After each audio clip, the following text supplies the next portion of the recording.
only one. 100 seconds left to go. Forest Hills on the offense. Vlad makes a crossbar bouncing save. So many shots on target for Montgomery 1, and Montgomery 2 just keeps on replying. Carry sends this one out, and Yard Prime Shake was trying to get at least a stop, and that's going to be a fantastic challenge. He's making the save there.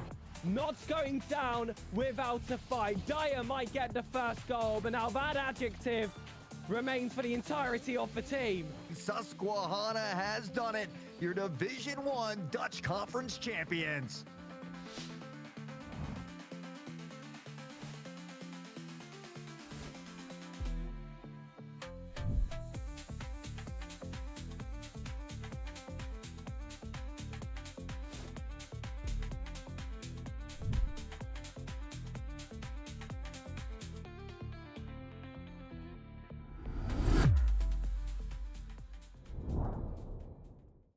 That is the not a good combo route for him. Forward throw, forward air. 7%. Yeah, exactly. Passive, That's it. right? And oh my gosh, you might see another for SD. another SD.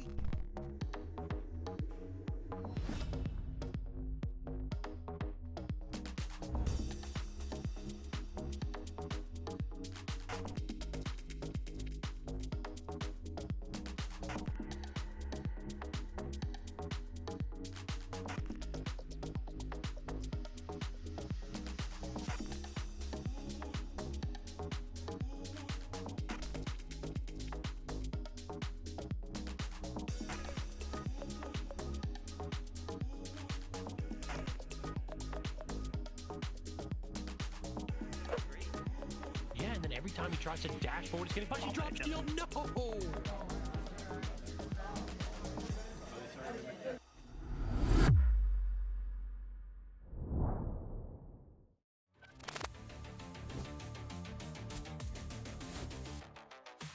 This is an insane way for this to go down. The barrage is there, but can you find anybody with it? You don't need to. Plant Shotter has got it. Orbital Ray comes out. Trenting's gonna be able to find the kill. Hicks on the flank. Gonna get so much extra damage. Double, triple.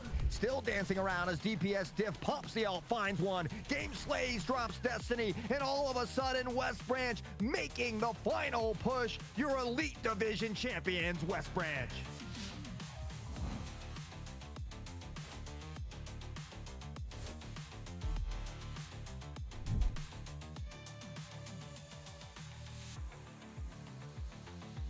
Frozen from the ultimate. The headshots are ready to go. Blue Boy might have just won them the series. A line up for the Rampage, and that Rampage finds them all. Stizzy right behind, finding the picks. Make it 3.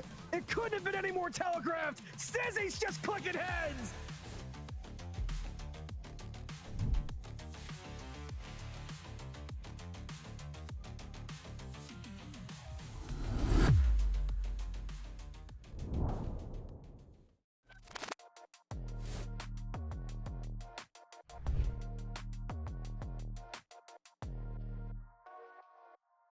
They are just probably going to have to stall here, and that's a dead.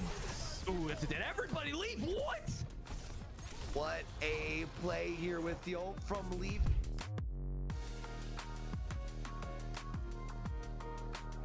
It's gonna be a close call. Blazes down. Backline. Death Blossom. One more time. Greater Johnstown. Annihilate. Can you find enough? The Ramatra finds a revenge. But who gets it? Oh my God! I can't believe that.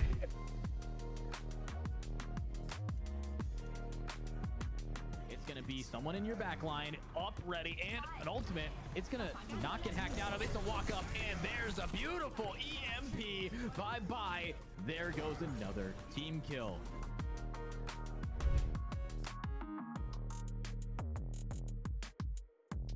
Feeling good in the neighborhood right now, and it's time for the Genji Blade as well. Slice, dice, 3K. Blurry's got another attack on top. The 4K shutdown team kill. Unsurprisingly, Angus with another play of the game, someone that we've just seen doing such a great job on the front, and yeah, I'll feel understandable. An understandable final ultimate here and an understandable team kill.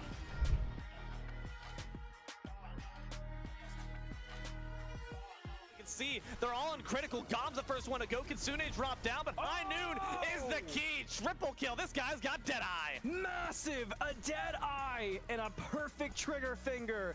All of them will drop minus the one. Bingling's got a sliver.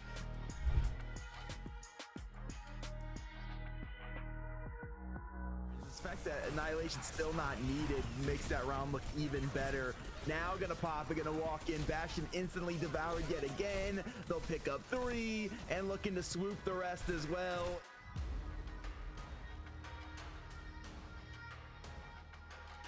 See what Devout can do. Already found one, but can you find even more? You almost have that Death Blossom online. Surge Doll's gonna pull everybody in, but the Baptiste is perfect. What? Oh my God! Heimdall! Speaking of the top 5 plays!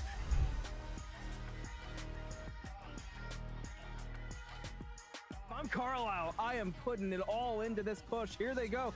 A line up for the Rampage, and that Rampage finds them all. Stizzy right behind, finding the picks. Make it 3. It couldn't have been any more telegraphed. Stizzy's just clicking heads, and down goes Elizabethtown. Just trying to keep everybody alive, and they already lose Genji. That's one ult taken off the table. And look at this barrage from behind. VR Master, 4 down already. Call it 5. You couldn't ask for a better ult from this guy.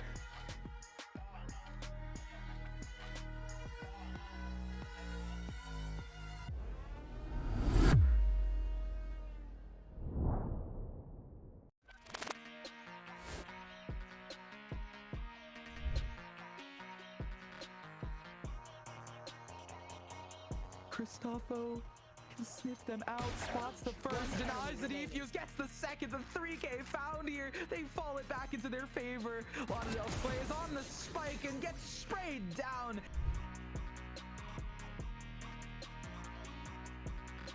Southfire, they've established some level of an identity, and Katano with the whip. Oh my goodness, they do it through the smoke. Big pickup. Katano, has 1. Can find more. It's another smoke kill. Katano's got 3.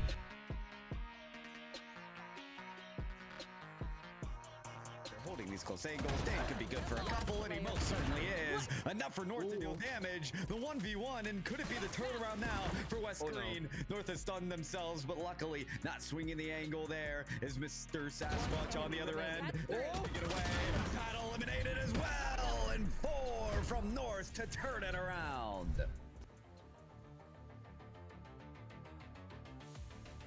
They're gonna have the Vandal back in hand, yes, but it's a 1v2, 1 defuse, 1 look for it. Let's see if the Wingman can do it enough. Sticking that defuse, looking for it. One shot, the ace from Johnny to finish out the round.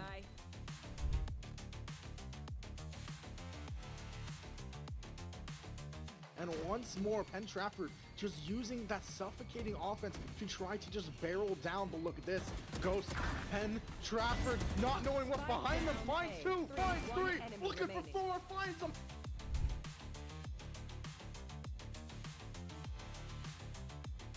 They lost one of their openers, but that door opening up means that Quotos is going to find at least 1 before falling around. Fixing actually helped out. What some taps! Oh! Fixing this round 1 in their favor.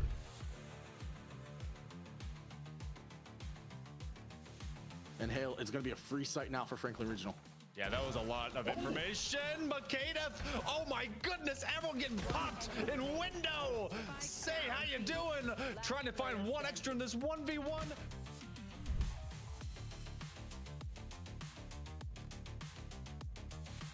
Skip, mushed, do it all. 2v1, Empress popped, and it's time to get your job done. Oh, he spots one. He dinks the head as well. Twist is going to have to dip back to a safer location here. And now the spray. Skip finds Freakzilla. He's got the opportunity here to close it out. The swing, and it's gone.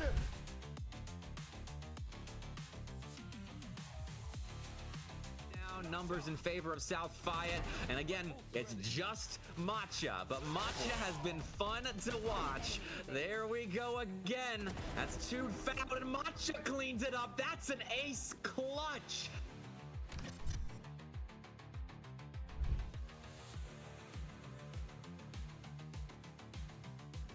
Me Gustas in a cheeky corner looking to get lucky with the Bucky, and they are headed right their direction. Ooh, yummy. There's the first. Nom nom. Second goes through. Nom nom. Thank you. Shotgun kills are beautiful. I appreciate the rifle donation. I'll take a third kill with it. Why not? The rest of the side is falling apart. But Gustas too. It's the ace. What is going through your veins? 5K all day, lower Marlins on map points.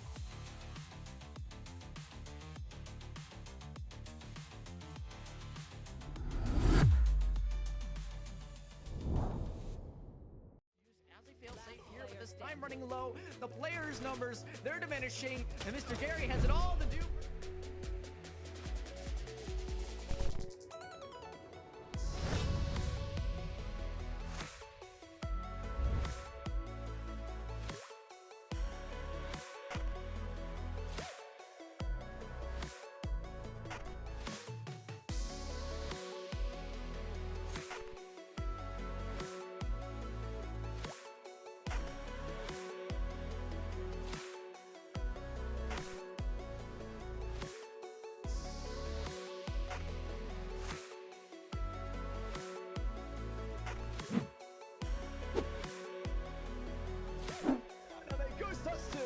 There's the first.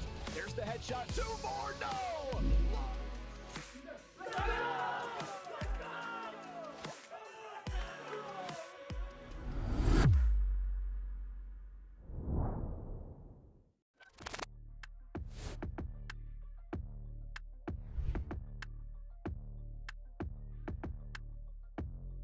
Karma, out of nowhere, manages to pick that one up. An excellent cross there from JJL Master. You might have thought that was supposed to be a shot on goal, but Karma, right place, right time.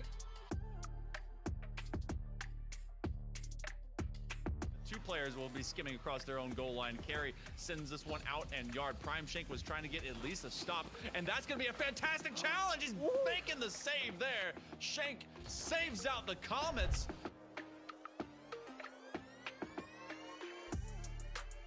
Dr. Doom able to open some space into the air. Vertical gameplay coming through. Looking out under the crossbar. The air dribble works out.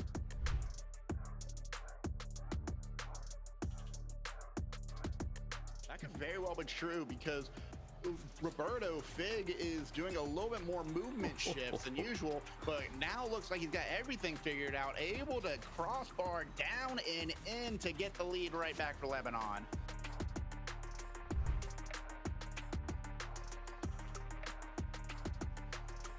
It's backs against the wall, but it's block A all day, baby. Just like that, Forest Hills will sweep the rug out from under them, and they'll close the series out. What a shot.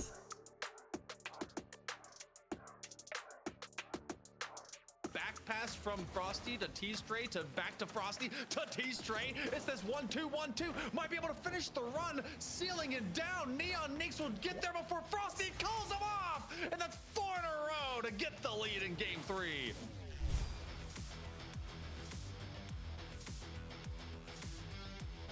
Andrew evades the bump, makes the save, fakes past 1, picks a boost, and 50s it away, but Pluto, the better of it, lands on the ball and delivers.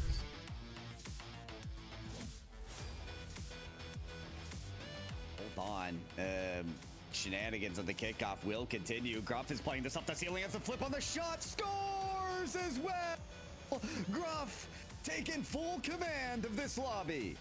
What a time to have your first goal of the game, Gruff, off the ceiling.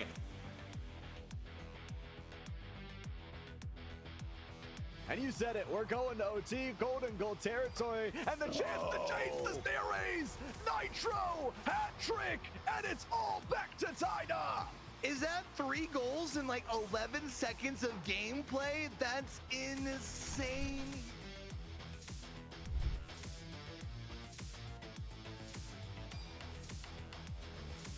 While Missy still looking for that clear. Wop able to keep it alive. He's popped it up now through the sky. Finds the demo! Wop, Boyertown, take it in overtime.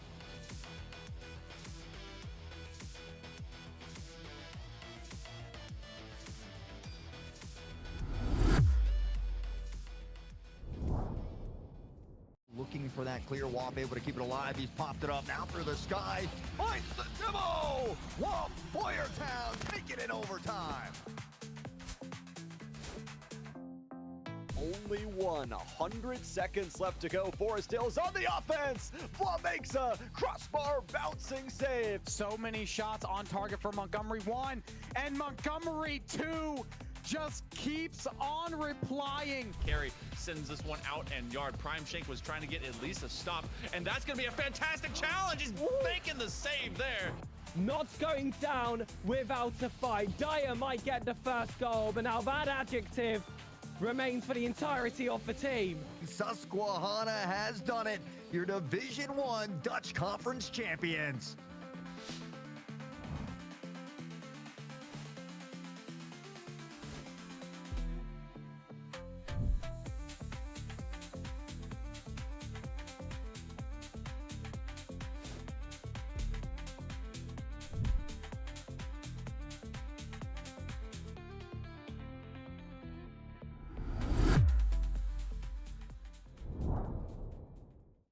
That is the not a good combo route for forward throw, forward air. 7%. Yeah, exactly. Passive, That's it. right? And oh my gosh, you might see another ST.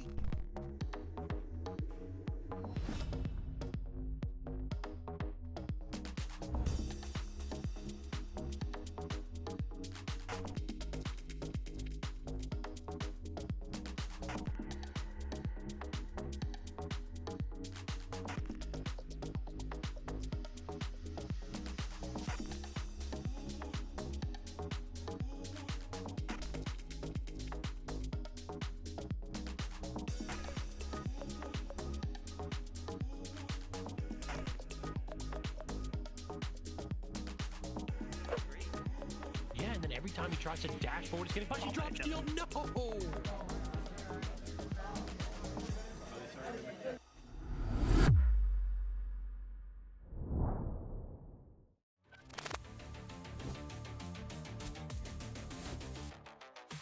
This is an insane way for this to go down. The barrage is there, but can you find anybody with it? You don't need to. Plant Shotter has got it. Orbital Ray comes out. Trenting's gonna be able to find the kill. Hicks on the flank. Gonna get so much extra damage. Double, triple. Still dancing around as DPS Diff pops the ult, finds one. Game Slays drops Destiny, and all of a sudden West Branch making the final push. Your Elite Division champions, West Branch.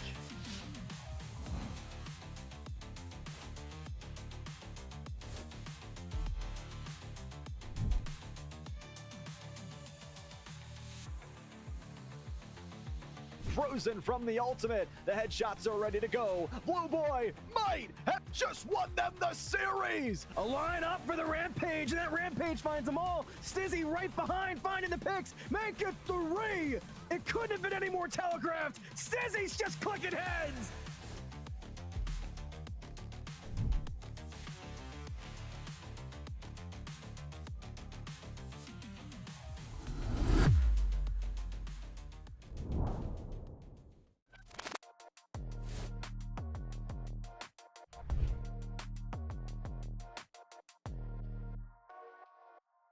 They are just probably gonna have to stall here, and that's a dead.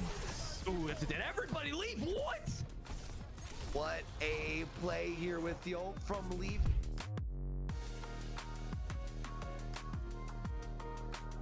It's gonna be a close call. The laser's down. Backline. Death Blossom. One more time. Greater Johnstown. Annihilate. Can you find enough? The Ramattra finds a revenge, but who gets it? Oh my God, I can't believe that.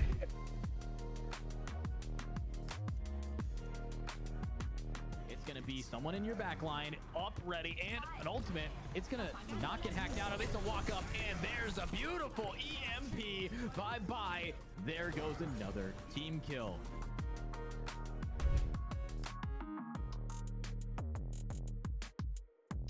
Feeling good in the neighborhood right now, and it's time for the Genji Blade as well. Slice, dice, 3K. Blurry's got another attack on top. The 4K shutdown team kill.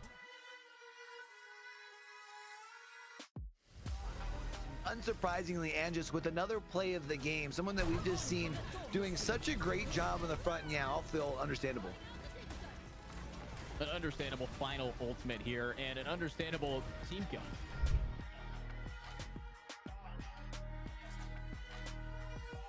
See, they're all in critical. Gom's the first one to go. Kitsune dropped down, but High Noon is the key. Triple kill. This guy's got Deadeye. Massive, a Deadeye, and a perfect trigger finger.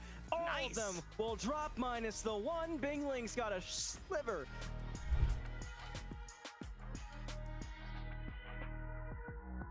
The fact that Annihilation's still not needed makes that round look even better. Now gonna pop, gonna walk in, Bastion instantly devoured yet again. They'll pick up 3 and looking to swoop the rest as well.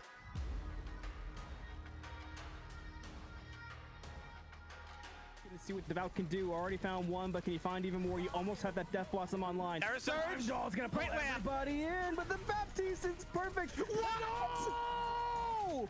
Oh my God! Heimdall! Speaking of the top 5 plays!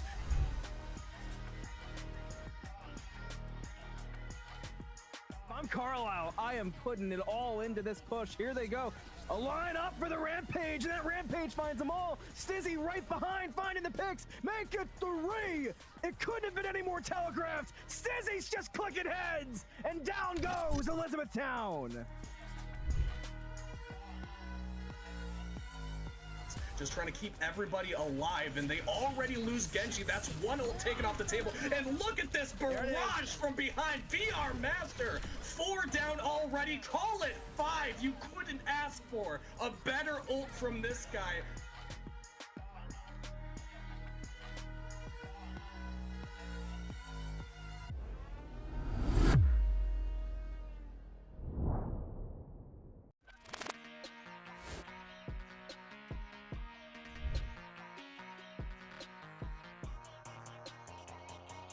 Cristofo can sniff them out, spots the first, denies the defuse, gets the second, the 3K found here. They fall it back into their favor. Lauderdale slays on the spike and gets sprayed down.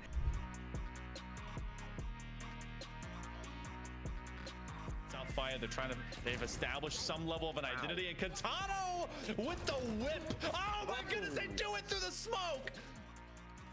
Big pickup. Katano, has 1. What? More. It's another smoke kill. Katano's got 3.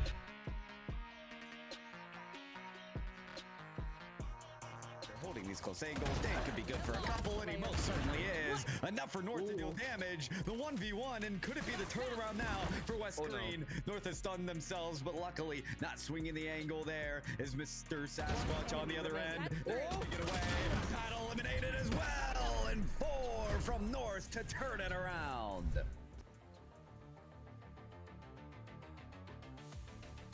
They're gonna have the Vandal back in hand, yes, but it's a 1v2, 1 defuse, 1 look for it. Let's see if the Wingman can do it enough. Sticking that defuse, looking for it. What shot, the ace from Johnny to finish out the round.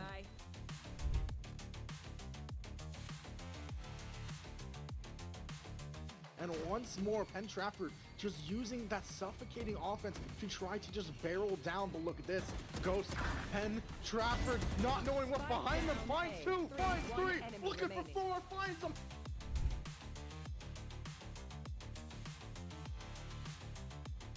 They lost one of their openers, but that door opening up means that Quotos is going to find at least one before falling around. Fixing actually helped out. What some taps! Oh! On fixing this round 1 in their favor.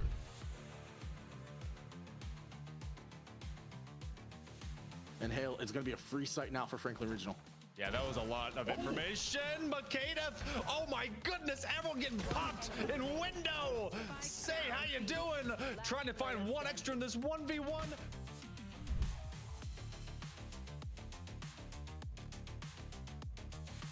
Skip, mushed, do it all. 2v1 Empress popped, and it's time to get your job done. Oh, he spots one. He dinks the head as well. Twist is going to have to dip back to a safer location here. And now the spray. Skip finds Freakzilla. He's got the opportunity here to close it out. The swing, and it's gone.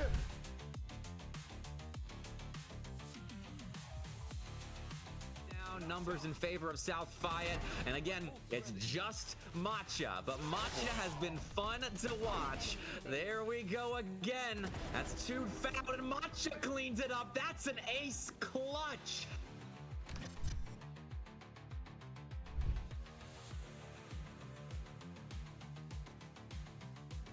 Me Gustas in a cheeky corner looking to get lucky with the Bucky, and they are headed right their direction. Ooh, yummies. There's the first. Nom nom. Second goes through. Nom nom. Thank you. Shotgun kills are beautiful. I appreciate the rifle donation. I'll take a third kill with it. Why not? The rest of the side is falling apart. And Gustas too. It's the ace. What is going through your veins? 5K all day. Lower bullets on map points.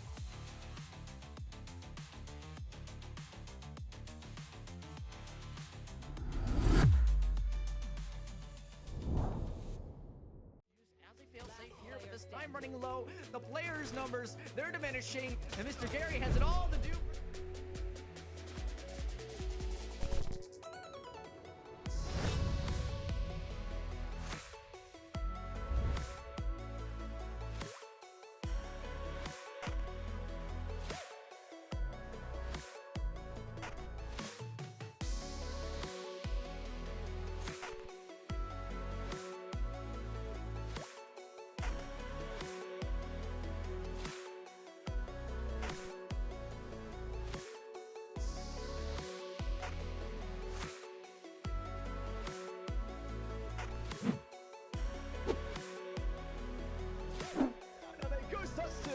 There's the first. There's the headshot. 2 more. No!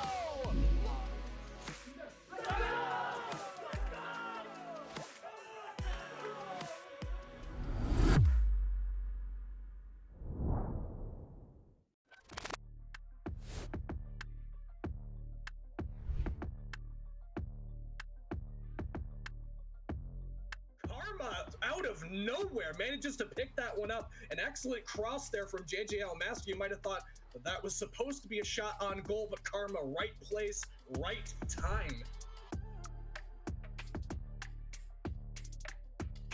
Two players will be skimming across their own goal line. Carry sends this one out, and Yard Prime Shank was trying to get at least a stop, and that's going to be a fantastic challenge. He's making the save there. Shank saves out the Comets.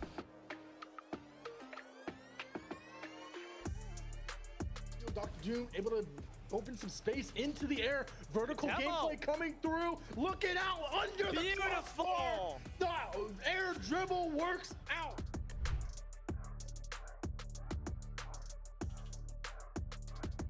That could very well be true because Roberto Fig is doing a little bit more movement shifts than usual, but now looks like he's got everything figured out, able to crossbar down and in to get the lead right back for Lebanon.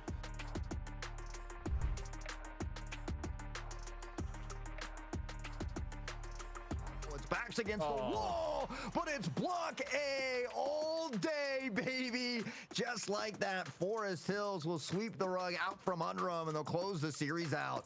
What a shot.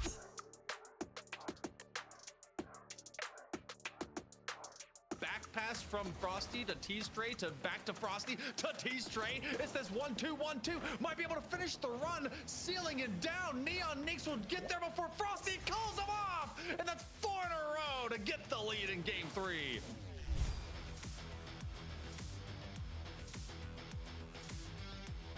Andrew evades the bump, makes the save, fakes past 1, picks up boost, and 50s it away. But Pluto, the better of it, lands on the ball and delivers.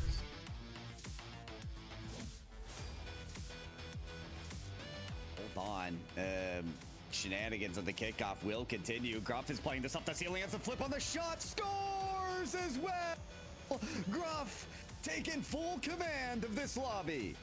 What a time to have your first goal of the game, Gruff, off the ceiling.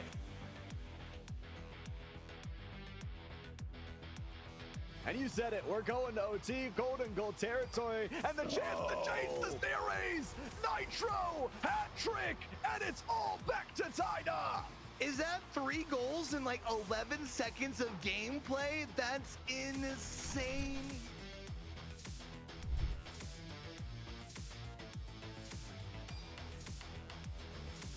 While Missy still looking for that clear wop, able to keep it alive. He's popped it up now through the sky. Finds the demo! Wop Boyertown taking it overtime.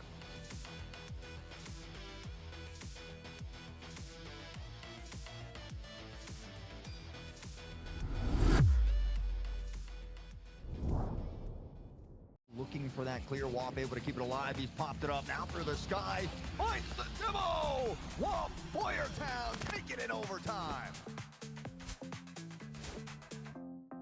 Only 100 seconds left to go. Forest Hills on the offense. Flaw makes a crossbar bouncing save. So many shots on target for Montgomery 1 and Montgomery 2.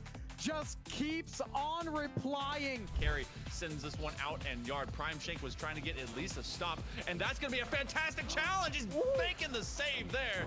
Not going down without a fight. Dyer might get the first goal, but now that adjective remains for the entirety of the team. Susquehanna has done it. Your Division 1 Dutch Conference champions.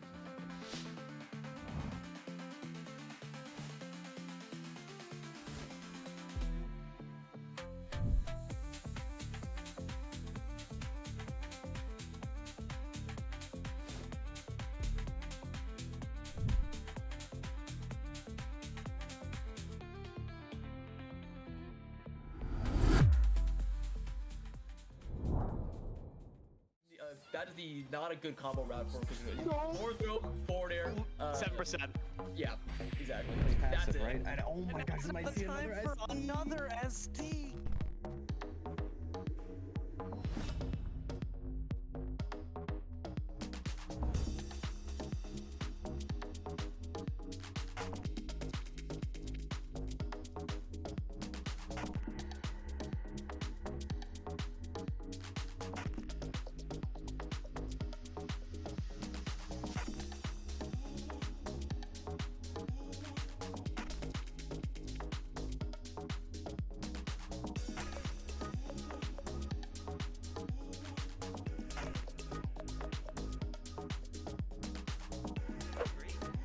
Yeah, and then every time he tries to dash forward, he's getting punched. He drops steal. No!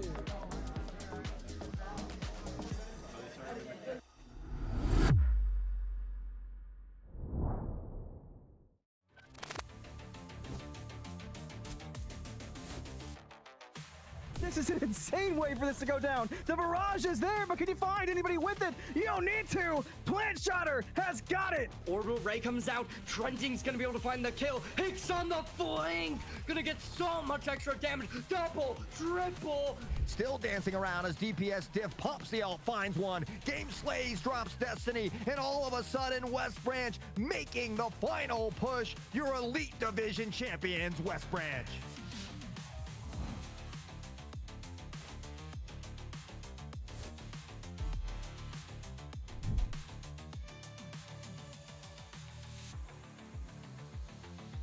Frozen from the ultimate. The headshots are ready to go. Blue Boy might have just won them the series. A line up for the Rampage, and that Rampage finds them all. Stizzy right behind, finding the picks. Make it 3.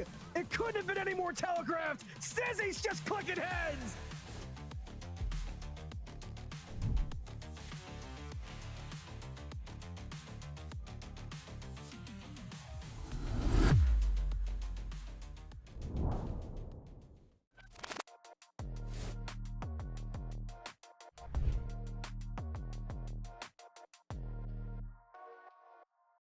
They are just probably going to have to stall here, and that's a dead. Ooh, that's a dead. Everybody leave. What? What a play here with the ult from Leaf.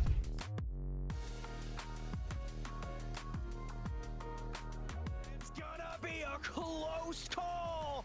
The laser's down. Backline. Death Blossom. One more time. Greater Johnstown. Annihilate. Can you find enough? The Ramattra finds a revenge. But who gets it? Oh my God! I can't believe that.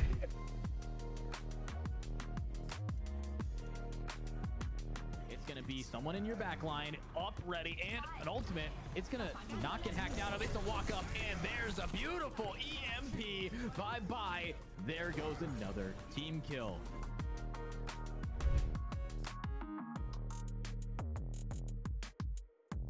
Feeling good in the neighborhood right now, and it's time for the Genji Blade as well. Slice, dice, 3K. Blurry's got another attack on top. The 4K shutdown team kill. Unsurprisingly, and just with another play of the game, someone that we've just seen doing such a great job on the front, and yeah, I'll feel understandable. An understandable final ultimate here, and an understandable team kill.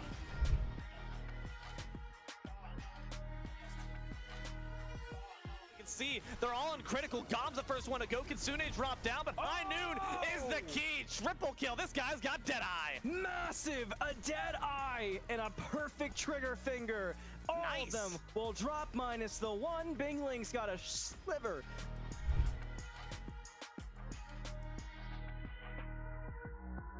Suspect that Annihilation's still not needed makes that round look even better.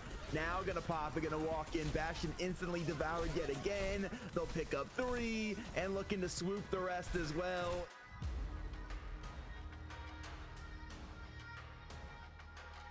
See what Devout can do. Already found one, but can you find even more? You almost have that Death Blossom online. Surge! Doll's gonna put everybody in, but the Baptiste is perfect. What? Oh my God! Heimdall! Speaking of the top 5 plays!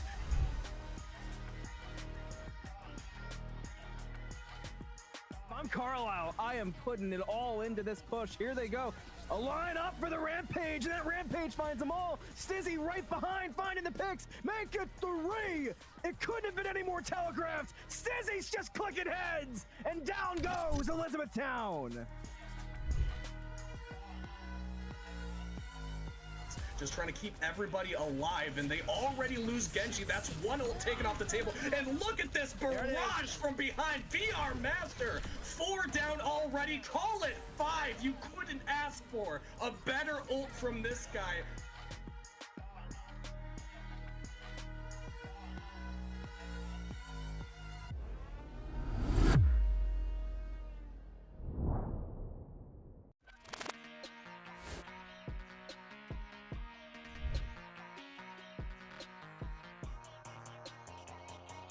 Cristofo can sniff them out, spots the first, denies the defuse, gets the second, the 3K found here. They fall it back into their favor. Lauderdale Slay is on the spike and gets sprayed down.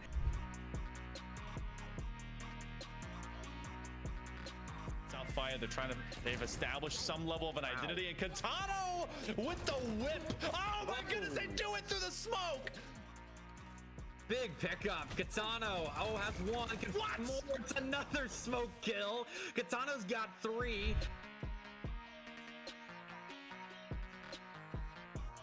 They're holding these close angles. Dang, good for a couple, and he most certainly is. Enough damage.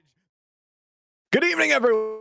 Welcome to the TECX Job Corps Pilot League. It's week number 4 and the final week before we clean the slate and head into our season number 1. We've got 4 best of 3s on the day, an absolute action-packed schedule. But my name's Llama77, joined as always by the handsome fella himself in Hot Sauce. And Mr. Sauce, how are you doing here tonight? Great. Been on a little bit of a rivals grind myself here, and yeah, I love playing it, love casting it. So excited to be back in the booth with you. I know we've been adding some more teams. We got plenty of games on the docket here tonight. 4 best of 3s to be exact, and so excited to see some of these new teams coming into play. I know we've seen some of the teams ahead of time, and before we only had maybe 4 or 5 members, but now it's nice seeing these teams fill those full 6-player rosters. So here for a great time tonight. Yeah, last week we had some really good matchups and 2 full not best of 6s, but full 6v6s in entirety. But as usual, we're going to start ourselves on Domination on Royal Palace. The Spider Islands of Comboy will be our secondary map. And then if necessary, that third map on Convergence Symbiotic Surface. Hot Sauce, what are you thinking about this map pool? Honestly, I love it. You know me, I tend to like the Convoy and the Convergence style maps a little better, but Royal Palace is another fun one. I mean, you have the throne room. It's very, very open. There's really no ceiling caps on that one, so good opportunity for flyers. The throne room, kind of similar, even though there is a ceiling, and Odin's Archive the same. So we got a lot of big open areas around these points. It usually leads to some fun characters. So I honestly love the map pool tonight.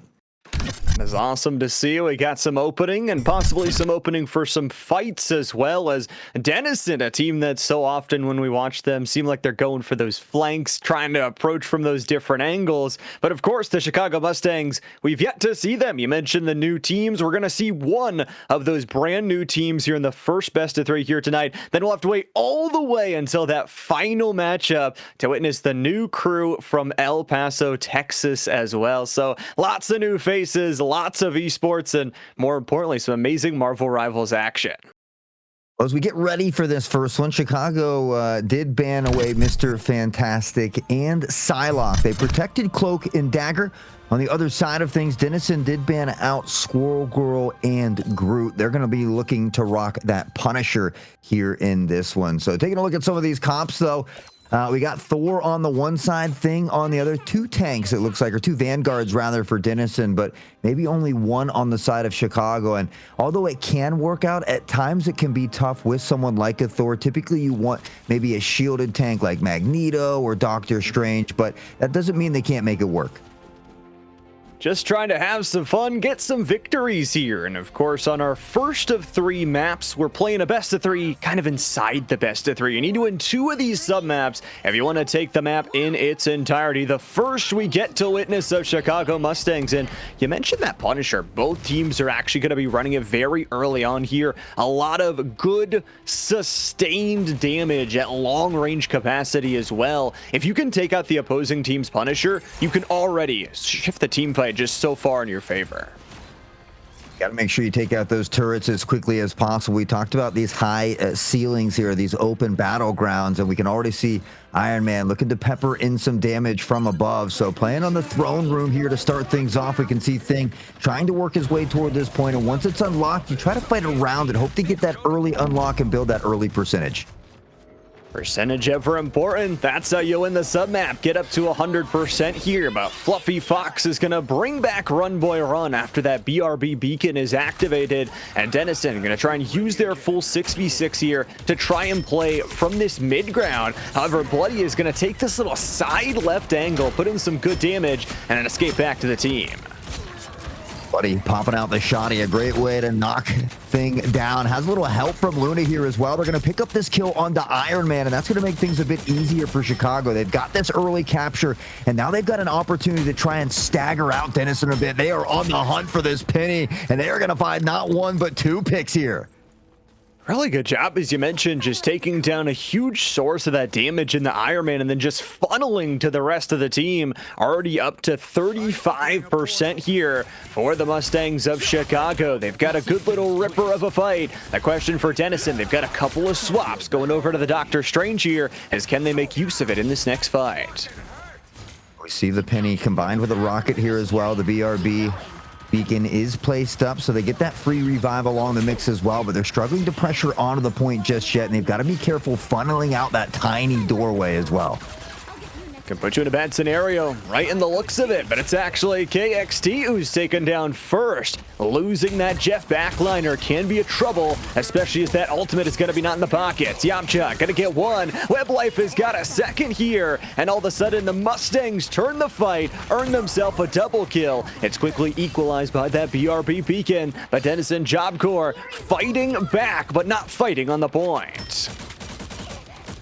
see Devil finding one there with those mines from that penny trap. So Thor goes down. There's no tank, no front line here for the Chicago Mustangs, and maybe an opportunity for Dennison to begin to work their way back in. We see Fluffy here now in the ult of the Punisher, but unfortunately not getting a ton of value. And so the ult from Raccoon will allow them to pressure onto the point. Cloak and Dagger tries to put one down as well.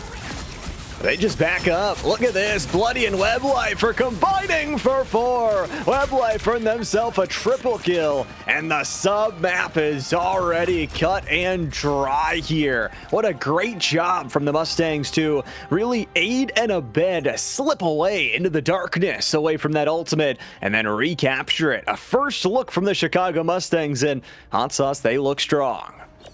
Very strong in this first one, and now we get to head on toward Odin's Archive. This is the other one that's still inside, and you have that destructible ring that's around the center of the point here as well. So you can get some high ground. There's a lot of great off angles to use in this map as well. So we'll see if anybody looks to take advantage of that. I see an Iron Man already coming out, but that can be tough to use playing into a character like Hela.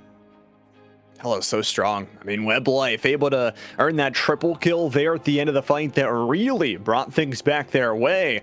And one of the differences with those that are maybe a little bit more familiar with games like Overwatch, the percentage actually carries over in Marvel Rivals. So you look at those ultimate counters for Chicago Mustangs, they actually saved away not only the Thor ultimate, but Angel Frost is going to have their ultimate up and available as well. Actual gods. Couple ults on the deck here. We'll see if they can utilize them to a T. It's always nice to be able to reserve some of those for this second sub map, especially when you have an early lead. It's something that can allow you to capture this point early, build that early percentage, and look to close it out here within 2.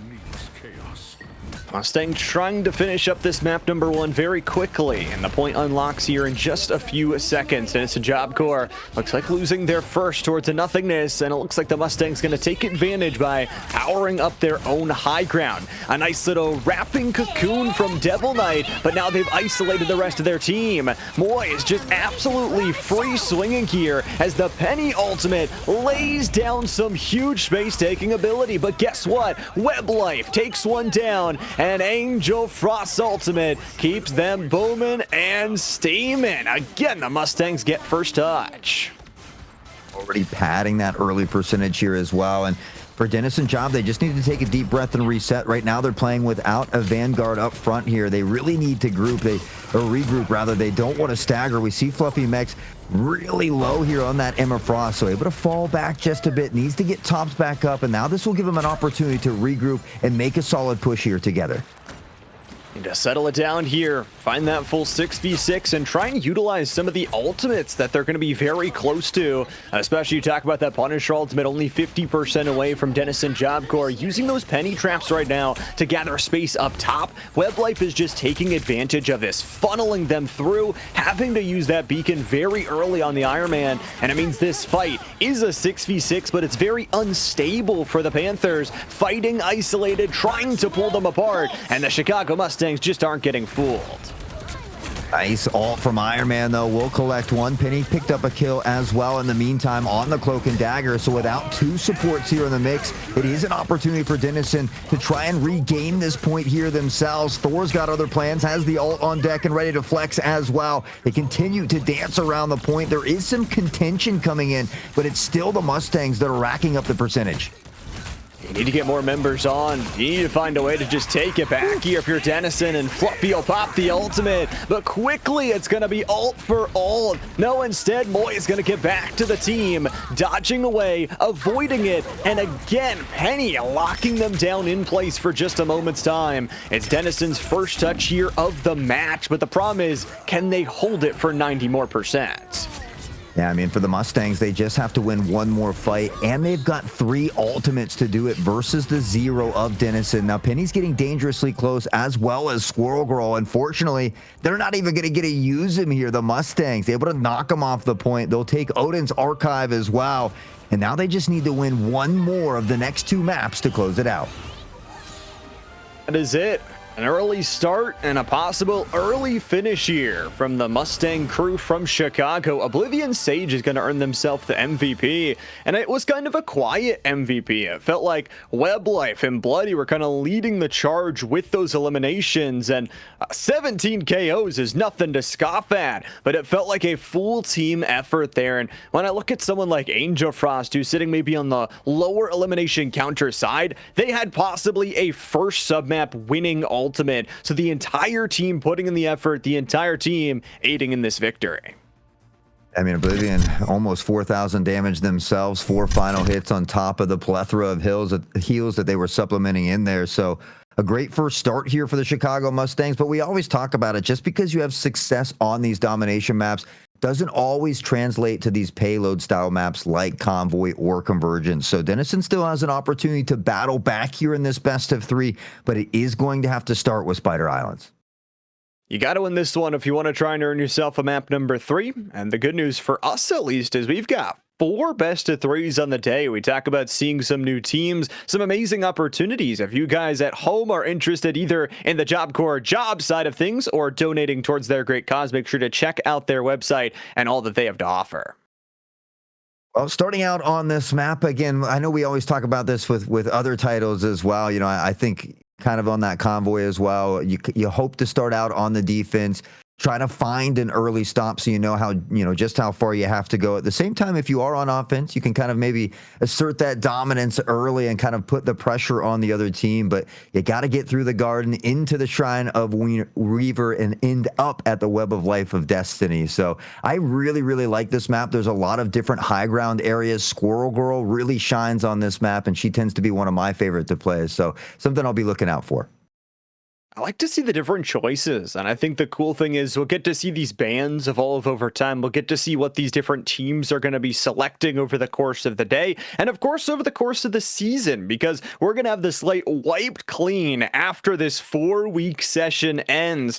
And then just like our regular PIA league, we'll head into the fall season where all these different teams will not only get a chance to name themselves champions and get more time to play, but possibly have a chance to play for that grand championship when spring rolls around.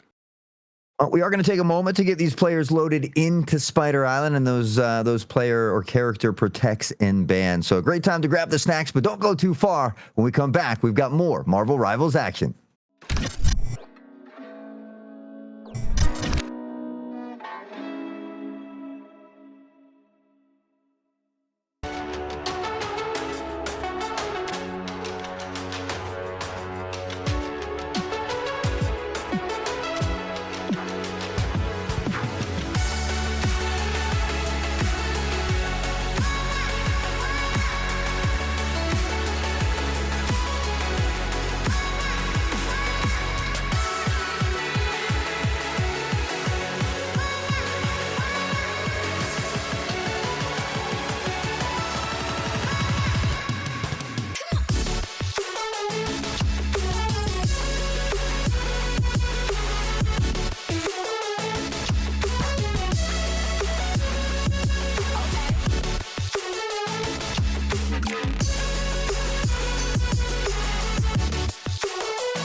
Rising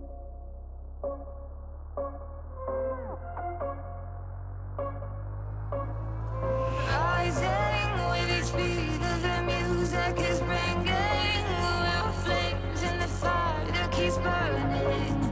We're inviting the night in. Welcome, my heart so full, I'm devoting myself to the night. There's no motive, we're just listening, we're existing.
Rising with each beat of the music is bringing real flames in the fire that keeps burning. We're inviting the night in. Welcome, my heart so full, I'm devoting myself to the night. There's no motive, we're just listening, we're existing.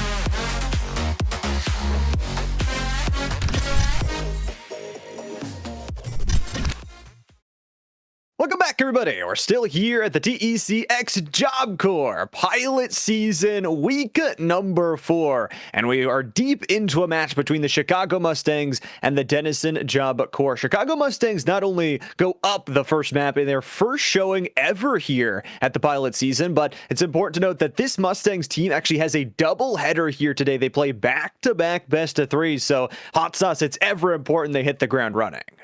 Yeah, I mean, it's a great way to start off. If you can get a win here in this first series, you know, get warmed up, stay hot, and let that spill over into your next matchup. Maybe look to go 2-0 on the opening day here, which I think would be a phenomenal start for the Chicago Mustangs. But I mean, they've got to get through Denison first. They've got Potomac Panthers a little bit later, who have some experience here already playing in this league. But I know both of these teams are ready for Spider Islands. I know they're getting those character or protects and bans in, so to speak. But it looks like, do we have the same bans as last time? Not quite the same, but pretty close.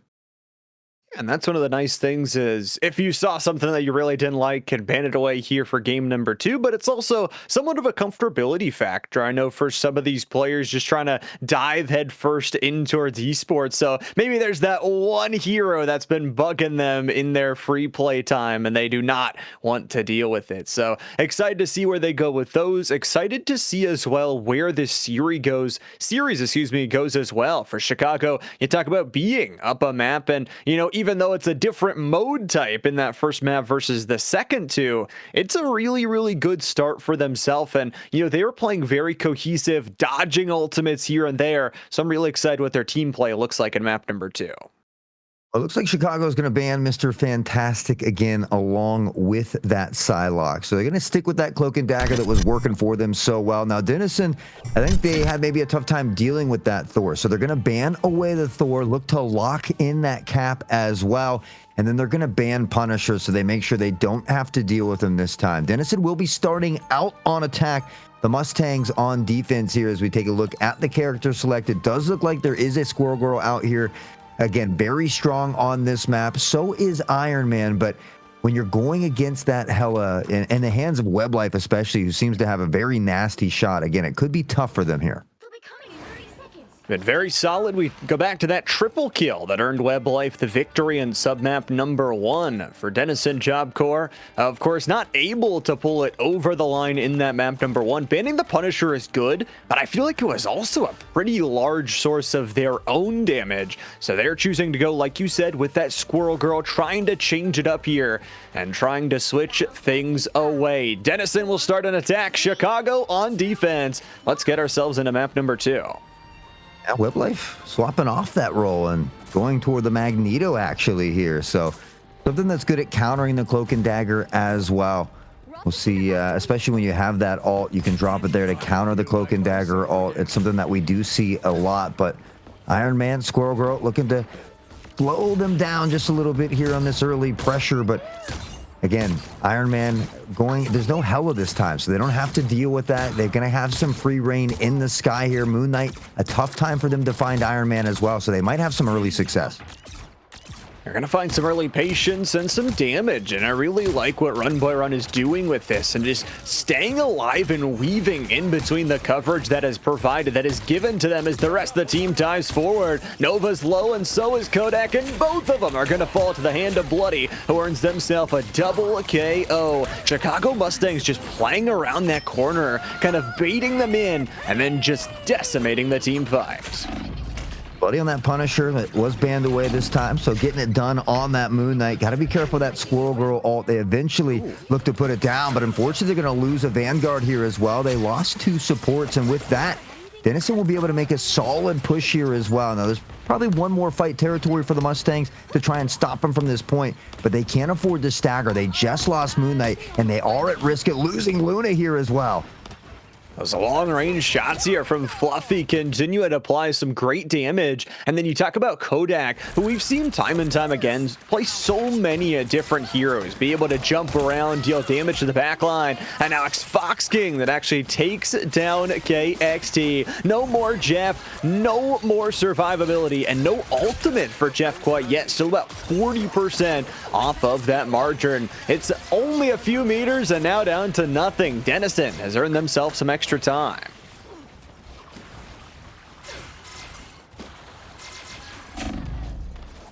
Plenty of time to get through this second destination here, and again unlocking that extra time. About 4:20 on the clock. Fluffy finding an early pick as well. You've got the ult from Iron Man, but there are a few here from Chicago as well, and so it's going to be up to Cloak and Dagger to use it wisely. The Iron Man ult is also something that could nullify that Cloak and Dagger ult. Could be a huge one. Lots of burst damage. Very, very... It feels like Run Boy Run doesn't even need it. An incredible set of damage from the sky, as it looks like Fluffy continues to abuse those longer angles. But we warned about it. Hela's back here is going in. Oblivion, that Cloak and Dagger ultimate, damage, healing, everything in between has pushed them back. And with the thing right in your face, how are you supposed to deal with it? Lots of great heals targeting Moy. It's gonna be Fluffy drop down first. Bloody's ultimate going huge, earns them a double kill follow up, and the defense of the Mustangs holds strong.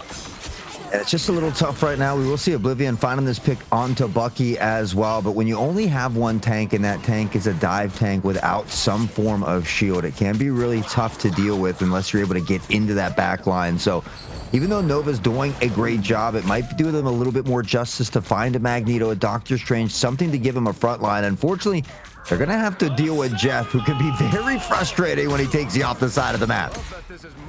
Jeff's so good at that and gets a 3+ themselves, so we'll call it a little 4K packaged up meal deal. And Denison Job Corps still with a lot of time available. They're gonna have to find a way to chomp in towards the defensive structure that Chicago has built. They're using this second floor elevation to continue push them back. The Panthers have got to find an answer. Slowly but surely, here we go. Fluffy opening up with a pick as well. Devil will find some Jeff on Jeff action. So Denison finds 2 early picks as they get close to this next checkpoint, and they give themselves a real opportunity. But Oblivion, fearless in the front line, says, I do more than heal, and applying the damage thing dangerously low, though, and Squirrel Girl is going to find it off the back of the out. Denison looking to pressure forward. Oblivion's kind of just a no man's land. Dies to Kodak as they pop the ultimate, earning themselves a double kill. And they are so close towards this second checkpoint. A barely contested point for just a second and some extra time gained. What a showing here from Denison Job Corps. After losing map number 1, the bounce back is incredible. We'll see Weblight pop off of the mag and back toward the Hela to hopefully try and deal with this Iron Man, but it's already more trouble as Run finds the pick onto Oblivion, and now it's Chicago that has to do it without a key support. Now they are rocking 3 supports here though, so they can potentially pick up a little bit of that slack, but Denison doing a great job of just steadily but surely moving this cart. And more importantly, I mean, their target selection is just on point. They continually take out the Jeff first, and there it is again. KXT the first to fall. Boy's gonna pop the ultimate though. The thing slamming down to the ground. The damage and the pushback that comes with it will earn the team 2 kills so far. There's a 3rd and a 4th. And now, all of a sudden, they've got the payload in their favor. I wonder if they can punish this positioning. Talk about clobbering time. Thing was going to town with the ground and pound. They get a nice stop here as well for Denison. A little less than 2.5 minutes. So definitely a couple chances here for them to continue to power forward. They've got the ult here in Cloak and Dagger. Jeff potentially could drive them all off the side of the map here as well. And so Denison's ult economy really beginning to come online here as Jeff finds it, but it's actually Scarlet Witch that finds it. Triple, double, finding 3 of his own, and that's a great answer back. I mean, it is just shenanigans out there. 6 kills in the feed, separated by a clear and dividing line. Kind of just sets us at a stalemate. Both teams reset. The good news for Denison, they are the ones in very much favor with 3 ultimates on the board. They use Squirrel Girl's ultimate to take down Bloody, and then they're going to re-engage on this right side angle. They have so much space to just give, go, double kill, and continue to put the pressure on. Again, target selection. They don't need to kill Thing first, but now he's in your face and you've got to do something about it.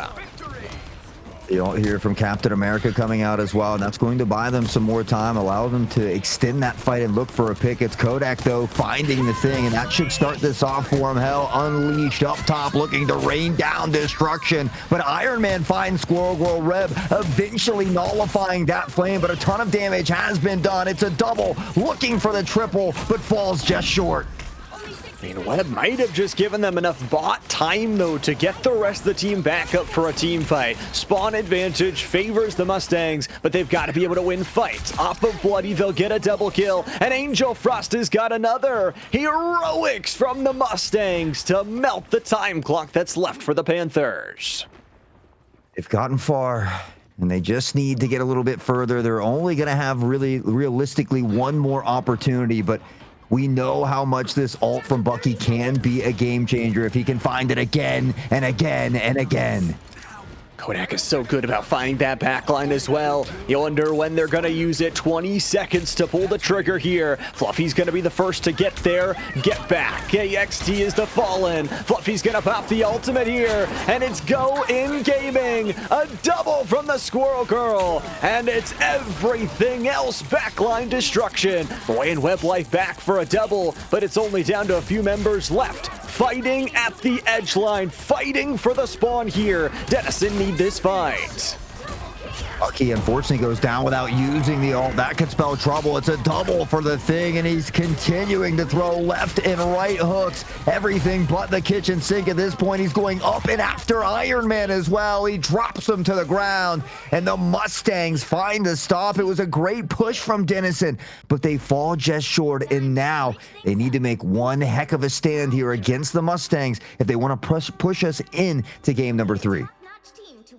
They had a really good showing at the start. Felt like they weren't going to get stopped anytime soon. And then it was just the spot advantage. I mean, what more can you say? Team cohesion from the Chicago Mustangs to keep it alive. And honestly, WebLife, who wasn't actually on the Hela for the first half of the map, swaps back, recognizes that comfortability, and then all of a sudden was starting to win those fights. Was it too little too late here? Or can the Chicago Mustangs make an attacking side success of their own? That's going to be the question.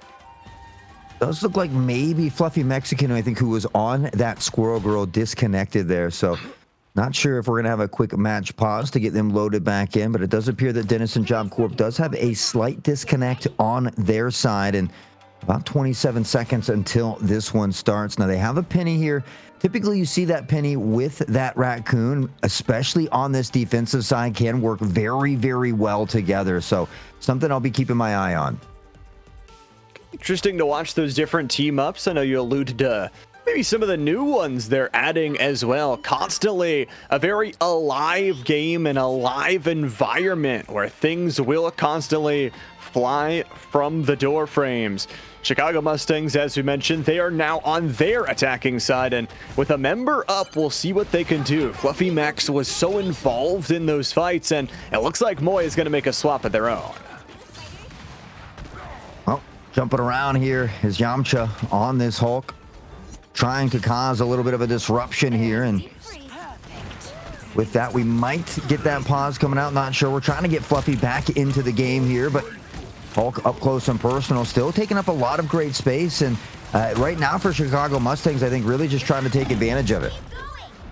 Trying to just push their way forward, and I love what they're doing with this Hulk to be able to go in, go out. That's one of the special things that you can actually do. It's just that movement ability. You wouldn't think the big green muscle man was as strong as he was, but it is. Strength in punches. An early KO will attack up 4 different KOs from 4 different players, and Oblivion Sage makes it 5 for 5. Chicago Mustangs, a really nice start. Yep, finding Penny early again without that tank Vanguard, it makes things exponentially tougher, and you don't have a raccoon there as well. That's when Penny does get really, really strong. So the Mustangs, they unlock this first payload, 5 additional minutes here as well, and we see Yamcha dangerously low, but on this Hulk has done a great job of finding a way to get out of that back line, back toward the healers, and tops back off. And that's your goal, right? Especially as that frontliner, you need to be able to choose and pick your battles very carefully. Oblivion Sage, we talk about that MVP performance from map number 1. They're doing it again. The health bars in shambles, the kills to follow, an absolute 3 in a row here. It's a nice run from Chicago, and again, Denizen having to work a player down here. It's not the easiest to fight their way on back, but honestly, they're just having a tough time dealing with the Hulk that's constantly in their face. Can be tough to deal with. I've had to deal with it many times. It's not fun, especially when the Hulk is really good at that ebb and flow of getting in that back line, disrupting, and even if they don't find that pick at a minimum, causing that front line to turn around and just being that destruction. So Chicago Mustangs doing a great job of that so far, but again, unfortunately, without Fluffy Mexican on the battlefield, I think it's just been that much tougher here for Denizen. Really tough. They're gonna have to use ultimate to plenty here. Here's the one from Cap to try and get them something back, but it's just for nothing. Kodak has an ultimate, but their health bar is under 20%, and they fall to the fisticuffs of Yamcha.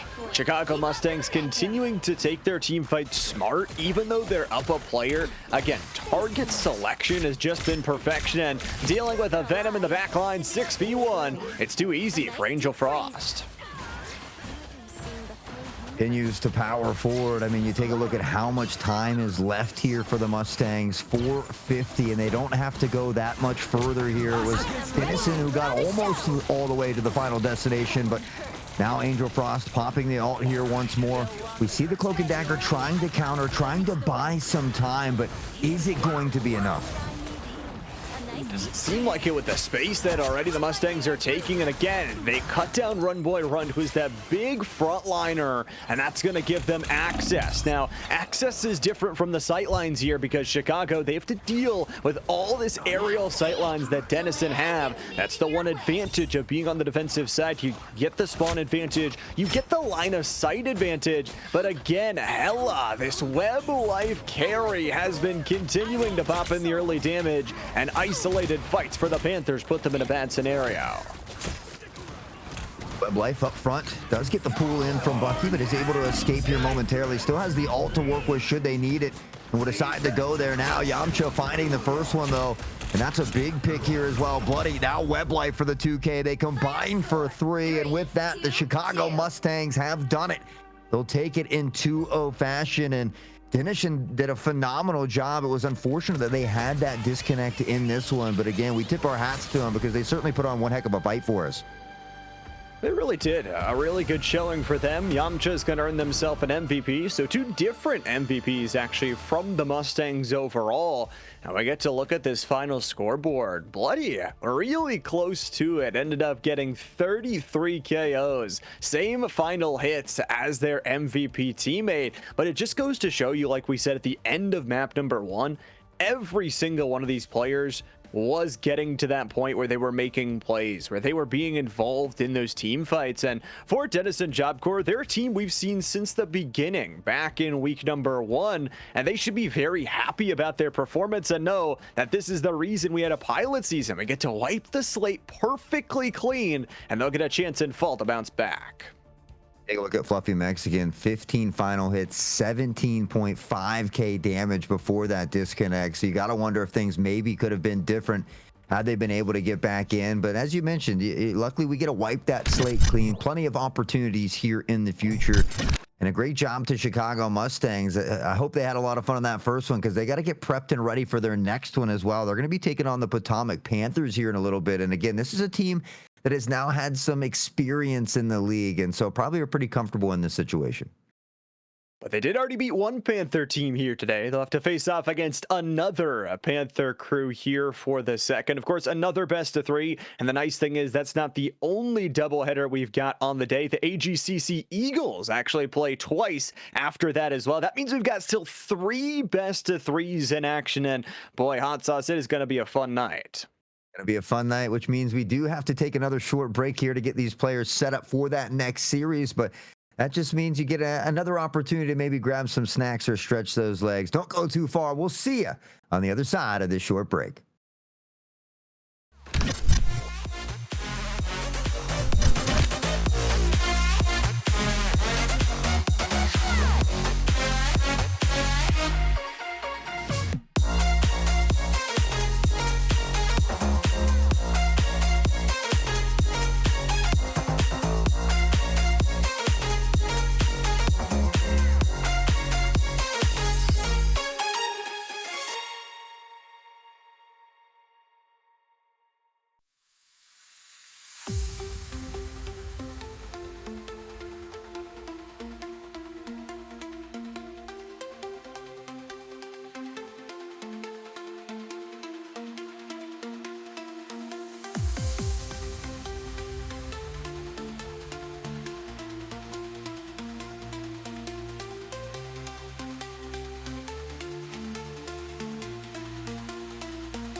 Chasing the wind, gotta love it while you can. In the moment, let it in. No holding back, can't pretend. Chasing the wind, gotta love it while you can. In the moment, let it in. No holding back, can't pretend. Look at you now. You finally did it, finally made your mama proud. Yeah, they doubted, but the fire never drowned. Your haters in the crowd, all eyes on you now. Chasing the wind, gotta love it while you can. In the moment, let it in. No holding back, can't pretend. Chasing the wind, gotta love it while you can. In the moment, let it in. No holding back, can't pretend. Your friends, they talk, saying you should be the one to stop. They say you're wrong. Don't you let them get into your thoughts. They're gonna tell you anything, but that's not the way you should think. You're a star, gonna win it all. Chasing the wind, gotta love it while you can. In the moment, let it in. No holding back, can't pretend. Chasing the wind, gotta love it while you can. In the moment, let it in.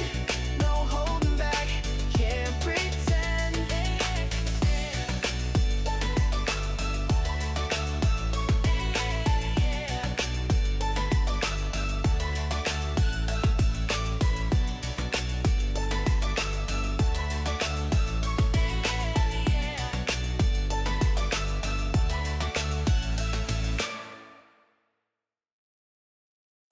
The night has come, it's cold and losing my control.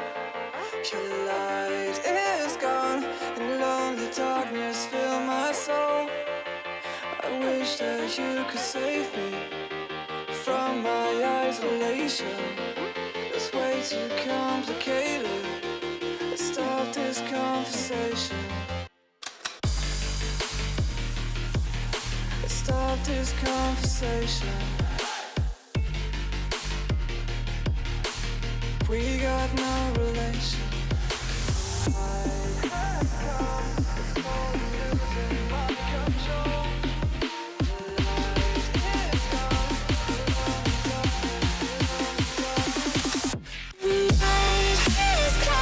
It's crazy.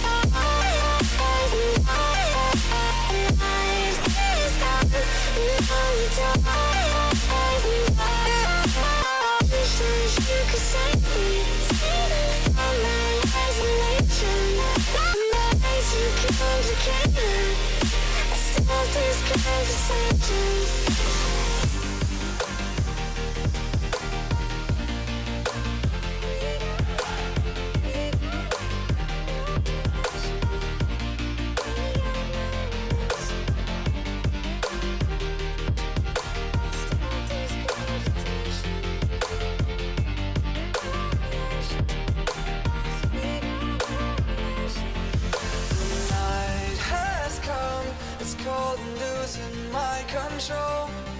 Your light is gone, and lonely darkness fill my soul. I wish that you could save me from my isolation. It's way too complicated.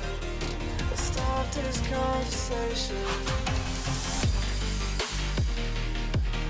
Let's stop this conversation.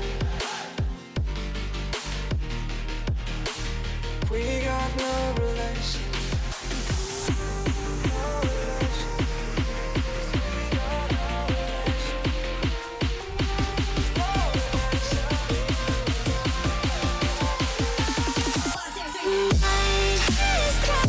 It's crazy.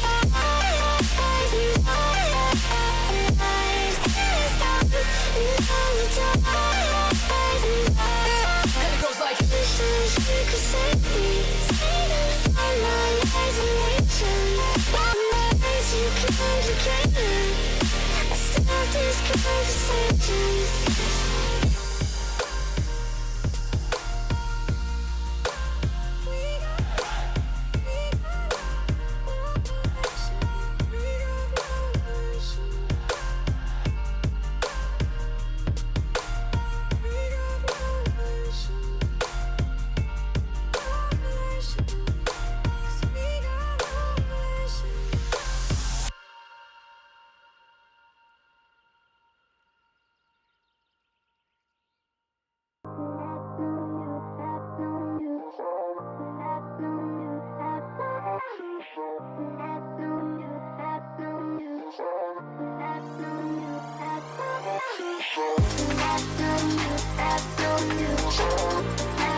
Welcome back, everybody. We're still here at the Job Corps XTEC pilot season for week number 4 before we wipe the slate clean. We've got our second best of 3 matchup here as another Panther team looks to take down the Mustangs in a best of 3. Still myself, Llama77, and Hot Sauce. And Sauce already won good best of 3. We've got a packed schedule, though, throughout the night tonight.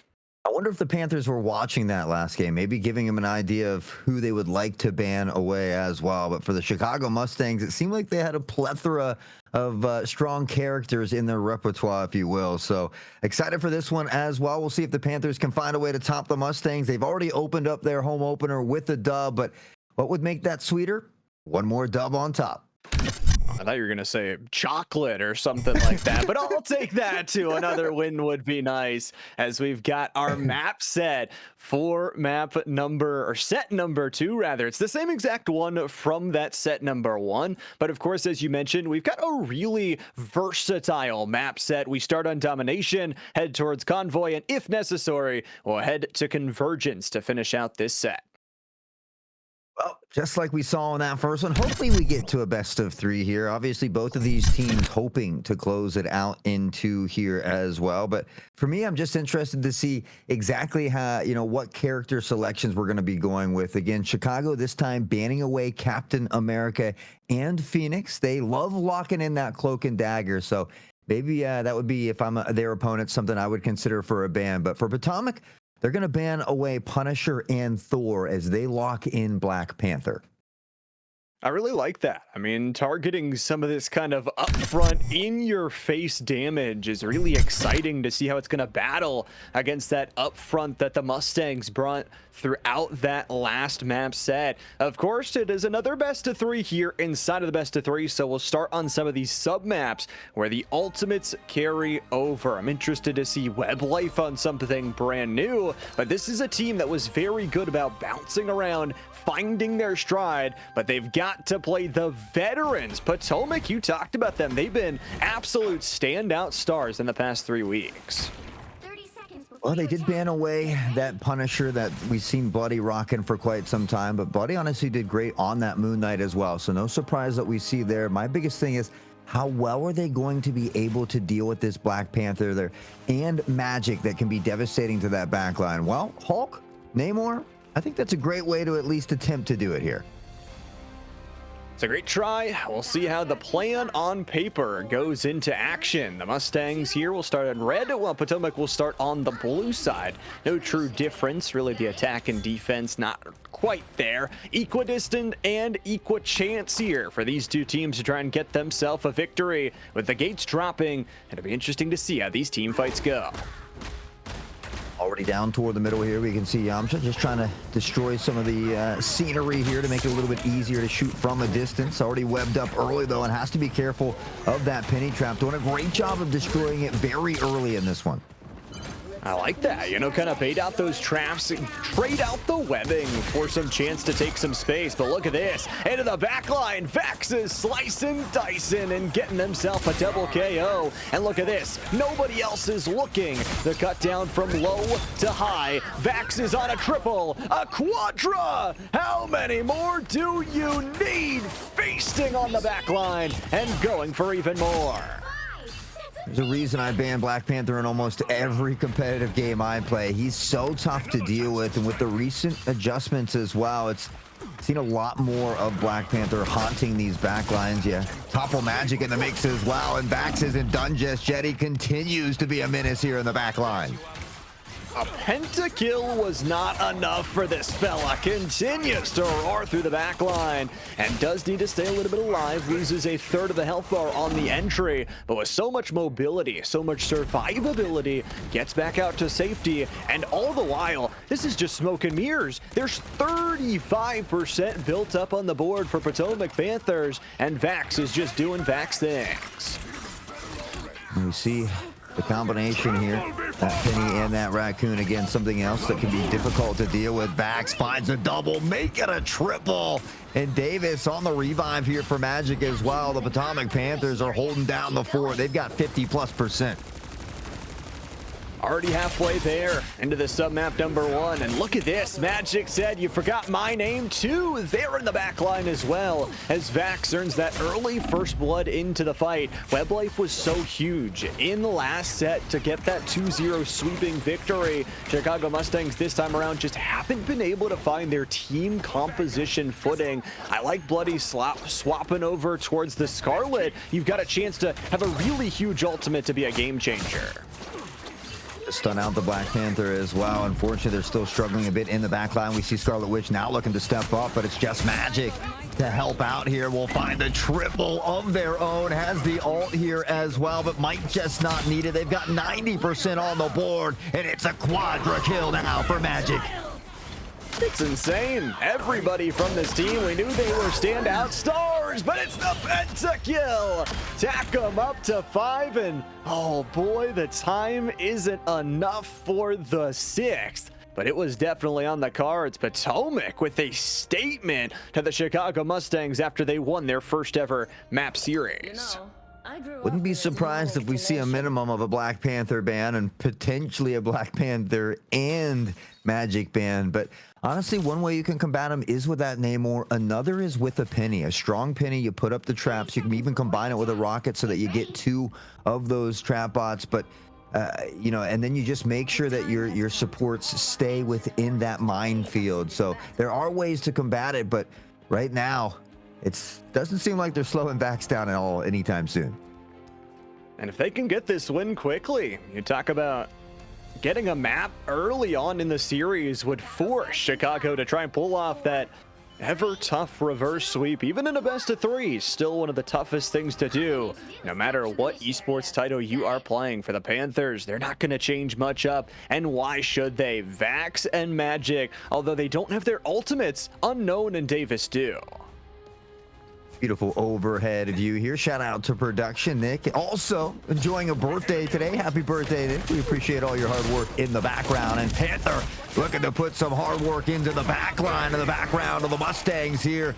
Had a lot of success in that previous one. They're dangerously low, and now the domino effect in full effect yet again. It's Unknown this time for a triple. Just continuing. I mean, who is going to stop them? Every single player on this team is having their pop-off moments. And look at this. Magic has found a straggler, and it's going to be another Eventually, they'll bait him out, they'll delay the time, and they'll earn themselves an even further staggered Chicago Mustangs team. Potomac waited a little bit of time to actually capture that hill, but now that they've got it, will they ever give it up? That's a good question. They don't often let it go once they've got a hold on it. The Mustangs up top trying to play together, and I like this from them as well, but they haven't been able to slow this Panther down, and that's a big ult that is destructive here. Unknown finding one of the mix backs as well. Bloody able to answer back, has swapped toward the Venom, but still they can't slow down backs. It's another triple for the BP. Yeah, this is getting banned away. Going in map number 2. I can already crystal ball it. I could already see it. But the problem is there's so many pop-off potential heroes. You talk about Magic, slicing and dicing. Unknown has have step-up plays of their own. And then you look back into previous weeks. I remember games where Eden was earning themselves MVPs from just huge Cloak and Dagger ultimates. But maybe this is the turnaround. Oblivion and Yamcha will both get themselves a KO. Davis continues to pile in the heels here as well. Has the support ult, but Bloody gonna find that first pick and maybe an opportunity. Just Magic though, again into the back line, finds Jeff. One support down here for the Mustangs as we see Unknown trying to get back toward that point. And now Magic on the hunt, but is taken out by Bloody. This is interesting. Bloody's actually gonna get that first opening pick, and with Yamcha's positioning, they're able to actually double. There's more to Slay, and a Cloak and Dagger ultimate will rip through the backline, dealing some really huge damage, taking down Weblife. That's a 3 for 2 so far, and the respawns are just not coming in here. However, the Mustangs did take this hill. All the while this fight is going on, they're building up percentage. Now toward again, dashing in toward the hill here, but it's Magic to find that first pick. Bax will get the second on to Bloody. And now the Mustangs playing without a support and the Vanguard here in this front line. Yamcha on the Mr. Fantastic, finally looking to get some action here as Mr. Fantastic has been banned for the majority of these games here today, but it's Oblivion to find Eden, and the Mustangs are looking to battle back.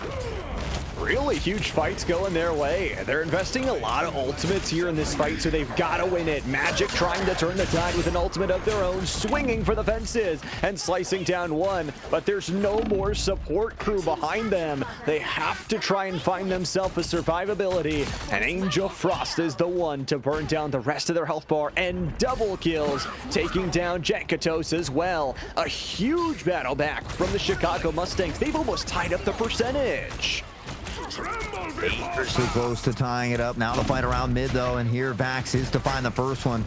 And unfortunately, that's a big support going out. Now KXT gets dropped as well. 2 supports down. Oblivion, the last one standing, and no ult here for them to use. Angel has come back, but can they get to the point to pop the ult here for Inviswoman? Vax finds one. Yamcha able to pick up 2. Now Unknown will find Oblivion. Really huge stuff here, surviving with that reflexive rubber, boosting up the HP, but it's a double kill to fly through from Unknown. The Thing is putting in work here, and the investment pays off dividends as the Panthers earn themselves a fight victory. But Hot Sauce, we might just be in one final fight territory. One final fight to rule them all potentially. I mean, the Mustangs have battled back nicely. They regain the lead there momentarily. Now the Panthers have snatched it away. They've got to get some contention here to light that overtime fuse. They've got the Venom pressuring in, so they at least get this overtime fuse, but this ult from Inviswoman is going to make it tough for them. They're just popping everything. Panthers are pressing their buttons. They've got 5 members on this point, and the congestion is slowly gonna fall apart. The Mustangs, they've got ultimates to stand on, but those feet are quickly cut out from under them. Yamcha trying to use that extra HP, trying to buy enough time, but that yellow bar is slowly slipping out of their favor. The ultimate expires, staggering in one by one. It started with losing their damage, and it's gonna end with an overtime closeout. Panthers are sweeping map number 1. They took that first one 100-0, but in this one we saw a much closer battle here from the Mustangs, 100-91, and they fought back, but at the end maybe just a little too late. So fortunately for them, they're going to get another opportunity on Spider Island, where they played very well in that previous matchup on this map, but they've got to find some way to make some adjustments to look to slow down not only backs on this Black Panther, who went 30-1, but to deal with that Magic as well. I mean, just everybody almost all 6 were over double-digit KOs. Davis was there for 19 assists as well. And just the healing that you see from this team, just out-healing their opponents, being able to survive and hold on to it. Of course, for Yamcha, they had some really good moments. And I think Mr. Fantastic allows you to kind of have that play style of being a little bit more of a tanky frontline beast while also supplementing some of that damage. Maybe that's where they look. Maybe they look to swap up their bans a little bit going into map number 2. Whatever it is, even though that second sub-map was close is not enough in Marvel Rivals, and they've got to try and pull off the reverse sweep.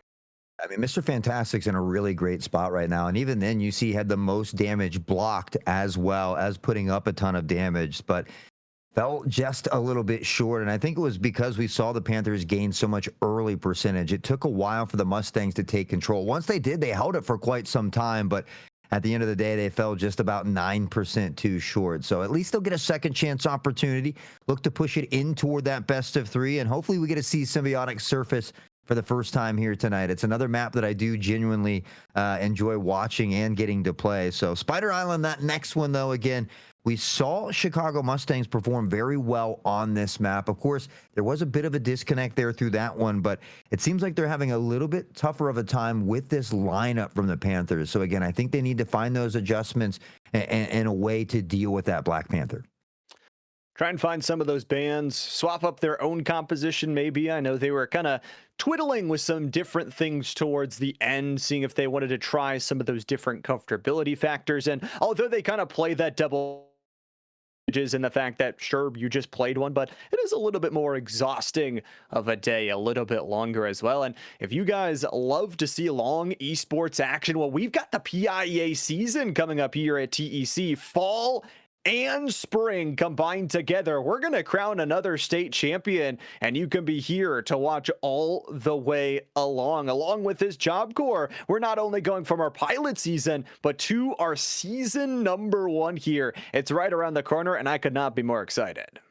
So many exciting things to come from the eSport company, and all the more reason to follow those free socials, not just the follow button down below, but on that Twitter or that X, whatever you might call it, as well as Instagram. Often you see the top 5 plays. We've had caster interviews, all kinds of wonderful content coming out from the eSport company. But as always, we're going to take a moment to get these players loaded into that next lobby. So we will see you on the other side of this very short break.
Hey, what the hell? Why you hanging on the rooftop by yourself? I have an open invitation, but you're telling me go get lost. I don't wanna see your face. Yeah, what the hell? So why don't we stay out to the morning light? Cause 2 wrongs can make a right. We're just doing what we feeling right now. Some Chardonnay, we camp in the parking lot. Leave traces of plastic cups. We're just doing what we feeling right now. So what the hell? Why you hanging on the rooftop by yourself? Always waiting for the one, but I got news for you. I'm the best that you can get, so what the hell? Yeah,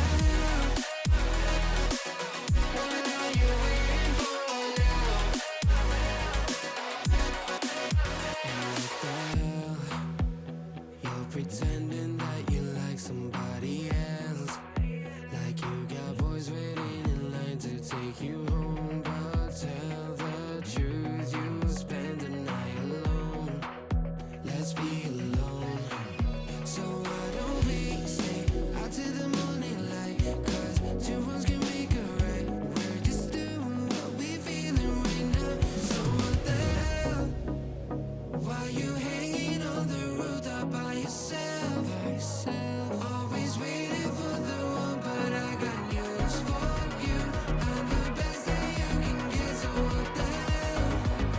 What the hell are you waiting for? What the hell?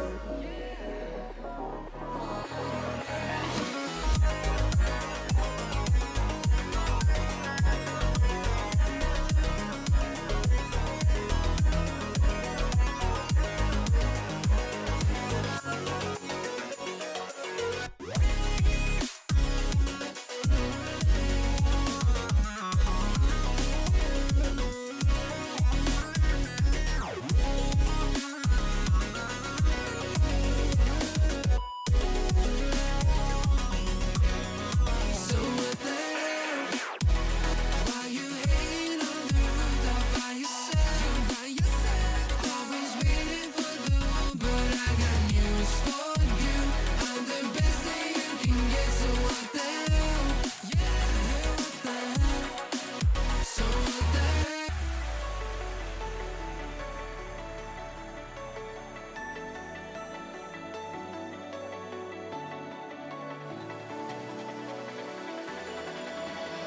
Paralyze my heart. Don't wanna feel your touch like ice tracing all my scars. Why is it hurt on the inside? It's unforgivable, but I forgive you every time. Hard to let it go, 'cause we're intertwined. I break you, you break me, but something about it makes us so. Baby, every piece keeps us together in the cold.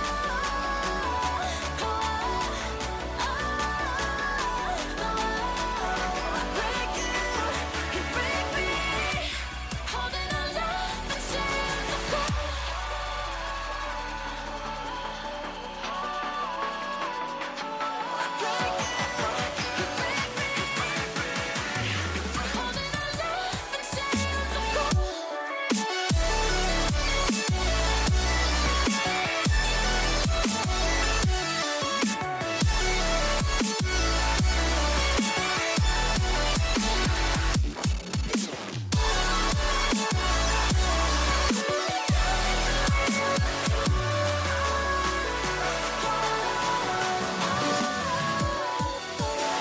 Frozen in my dream, I can't escape the thoughts of you. If I try to leave, when I'm with you I can't move. It's unforgivable, but I forgive you every time. Hard to let it go, 'cause we're intertwined. I break you, you break me, but something about it makes us whole. Baby, every piece keeps us together in the cold.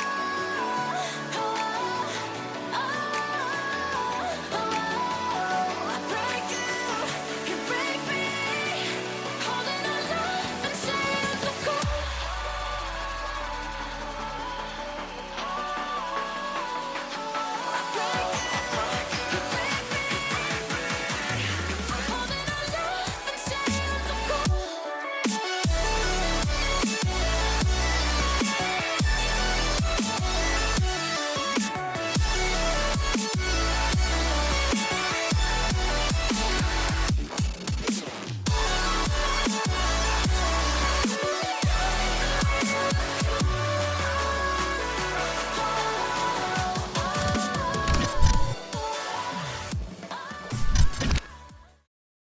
Welcome back, everybody. Still here at our pilot season for the TECX Job Corps, week number 4. Again, the final week of our pilot season before we wipe the slate clean, and all records and scores will be tossed in a statistical category. Chicago Mustangs currently down 1-0 in a race against the Potomac Panthers as they look towards a secondary payload mode to try and earn themselves a work bag. It's still Llama 77 and Hot Sauce up here on the desk. And Hot Sauce, this is not the only matchup we have on the day. We've got 3 more in total, including this one. And boy, seeing some of these new teams, seeing the talent, especially from the Chicago Mustangs, has been absolutely refreshing. Yeah, it's been a lot of fun. And much like them, the Eagles going to have their own doubleheader a little bit later here today. But as we get ready for Spider Island, it does look like Potomac has banned away Punisher. Chicago opting to ban Black Panther right away and lock in their Cloak and Dagger, whereas Potomac came back with a ban on the Thor. They lock Magic. They make sure that they don't at least lose Magic as well. Chicago then banning Phoenix, and we'll start out on that defensive side as we get ready for Spider Island. So no BP, but we will still see a Magic out there. Definitely deadly, especially if your name in the game is Magic and you're playing Magic alongside of it. It's a little bit of synergy. How they attack the backline, especially over and over, just engaging, finding different angles and finding ways to slice and dice. Slice and dicing up the backline, that's the main ordeal. I mean, at least for Mustangs, they won't have to worry about that Panther as well. But again, if they have some troubles in that back line, more than the more, I would like to see that Penny potentially come out. Again, as long as you have your supports kind of hanging out in those spider mines, it usually helps alleviate some of those issues that you have to deal with when dealing with those dives. So Chikanto on the Penny for their side of things, combined with that Rocket, we will see Vax now not able to use the Black Panther. So going with that Bucky, another character that can be very devastating. And we saw it in that series number 1 of the day, where Bucky was really able to provide some different coverage, some different angles, and kind of assault onto the back line. For Potomac Panthers, they're actually going to start on their attacking side here, trying to find their way into a really successful early position. That means the Mustangs have to put on one heck of a defense. Now, last time around, they actually played really good on both sides, found ways to find fights, found ways to bounce back. But ultimately, I think if they want to win this series, they want to stop them before they reach checkpoint 2 at least. Yeah, Potomac has looked very, very good in that opener. And so I have a feeling that they're probably going to be able to push it all the way. For the Mustangs, I hope to see him just stop them and make them do it in overtime. I think we're going to have a very close series here, though. We saw the Mustangs do very well on their push in that previous series. So wasting no time, though. The Panthers already making some ground here as well. That Magic still looking for a way into the back line. Teleport across those short distances, able to gain some high ground advantage, and then starts to slice down that front line. Interesting to watch here what the extra advantage that second floor provides for the Panthers as they continue to assault from it. Magic just getting from some free sword slashes as well, and that front line is starting to get absolutely chunked down. Whittling away little by little. It's Oblivion to find that first pick, and they do a good job of taking out Magic, but unfortunately for them, they have to deal with that BRB from Raccoon. So Magic back up on the feet here. We can see Venom in that front line. The Armed and Dangerous apparently in toward the back line as well. But Bucky not able to find the pick as Yamcha will shut him down. Really huge opener onto Vax, who had one heck of a map number 1. That is so much damage gone and away, losing out the Bucky. And here comes Jeff, ready to grab everybody. Will only get the thing, just a rock in the Shark's mouth. We'll have to eventually spit him out, but we'll look for the edge, won't get there in time. And that means the thing can now do some damage, isolated on Jeff, and then re-engage from this back line. It's actually advantage Panthers here. They've got Magic's ultimate, ripping through everybody else as the life bars start to dip below the danger line. Angel Frost has to pop an ultimate to keep him alive.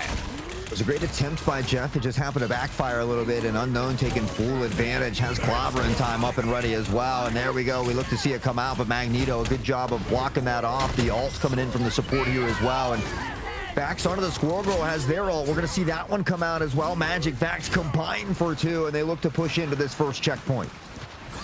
Really huge early fights here from the Panthers, and great patience, I think. For the first minute there or so, it was just a 6v6 brawl, but they were taking space, and Vax continues to take names. Web Life is the next one they cross off on their list, and they continue to roar they were forward after earning that first checkpoint.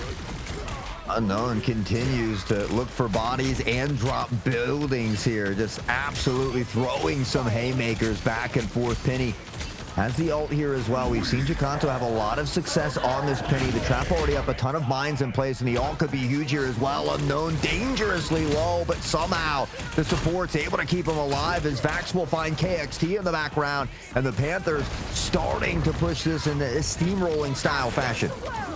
They just continue to roll. It is in their mentality right now that they will not be losing a fight. It is going to be Magic drop first and in the ultimate. That's a tough way to go down, but the Mustangs still haven't won the fight quite yet. 2 ultimates to boot here, especially that Penny one. Eden is going to actually pop theirs first. Squirrel Girl is next. Tons of damage. It's not necessarily the kill starting, but it's the space that the Panthers take. A double kill from Vax and a massive opener.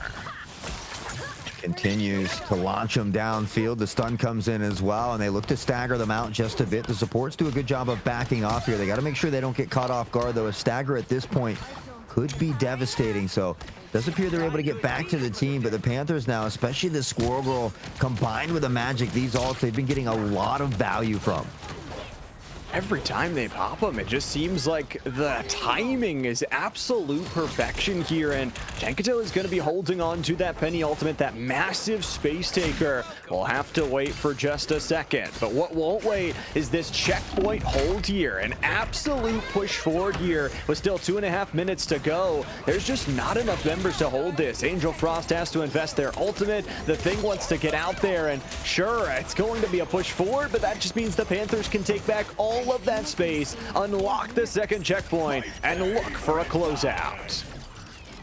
Jakanto on this ult takes up so much space of his own. You combine that with Unknown finding a pick, followed by a 2-for here from Vax. Unknown says, not without me, you're not. Gets a double of his own, and the Panthers now again finding their stride. It's looking like the Mustangs having a tough time slowing them down, and they've got 3+ minutes to get to this final push. It's a lot of time. It's a lot of fights as well that you're just going to have to hold, but we talk about that spawn advantage. If you can rotate out well, if you can rotate those ultimates, and especially with a Wolverine that received both a buff and a nerf, who cares? You can't nerf Magic, and you can't nerf Vax. They've already combined for a quadra kill, making a double combo up here for Magic, and a 5K altogether. The BRB beacon will only save you for so long. The Panthers, they've been using it well. The revives have been huge. They've got the ult in the hands of Davis here as well, and they look to make this final push.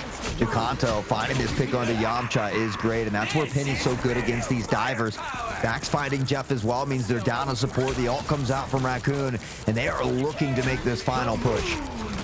It's right there in front of them. I mean, just meters away. They've got so many members to continue to hold it. Vax is going to give them space, but then rip their lives away. Unknown double kills them, and it's only the Jeff ultimate that can try and save them now. But the swirl of Magic Sword will do them in. It's a successful attacking side for the Panthers.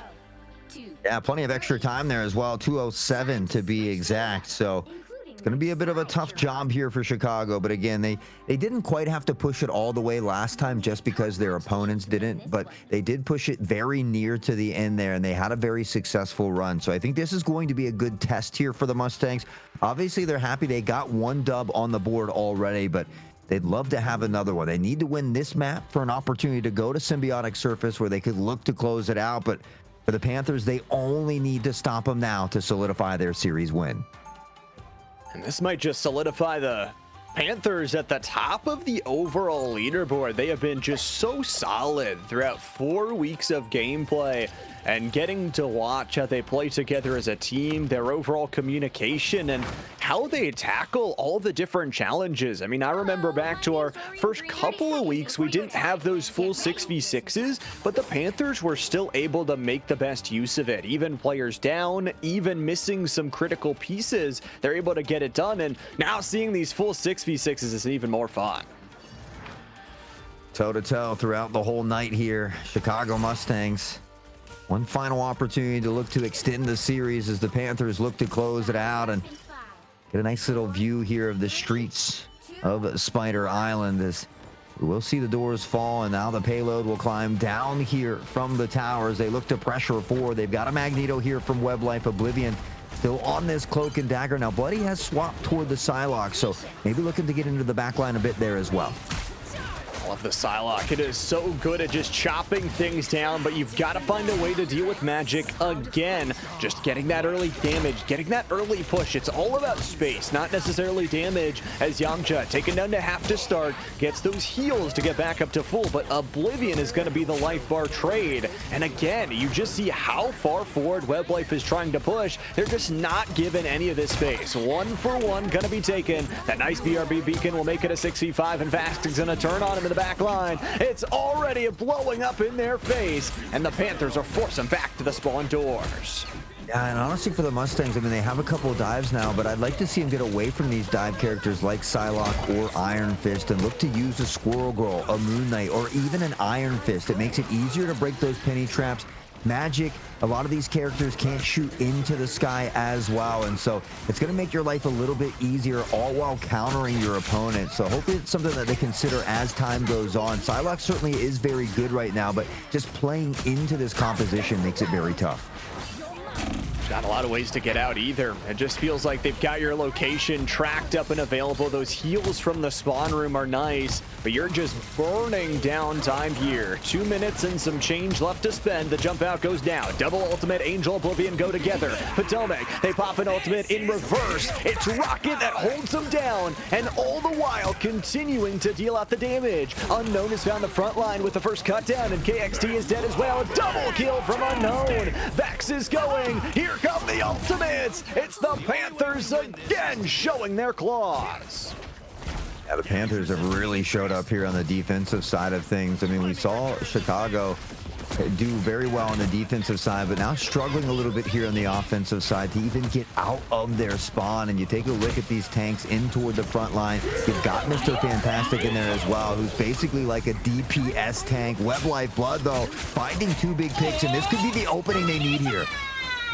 Huge dance from the Psylocke with that ultimate. Takes one down, but again, it's the Penny ultimate they've saved away. No space given, and Magic has found the backline in the ultimate. The dash and dive earns them an early kill, and they are not done yet. Waiting for the team to respawn. Yamcha is going to earn themselves a double kill. It's a nice fight win, but that is only 1 minute and 15 seconds left to go in the timer.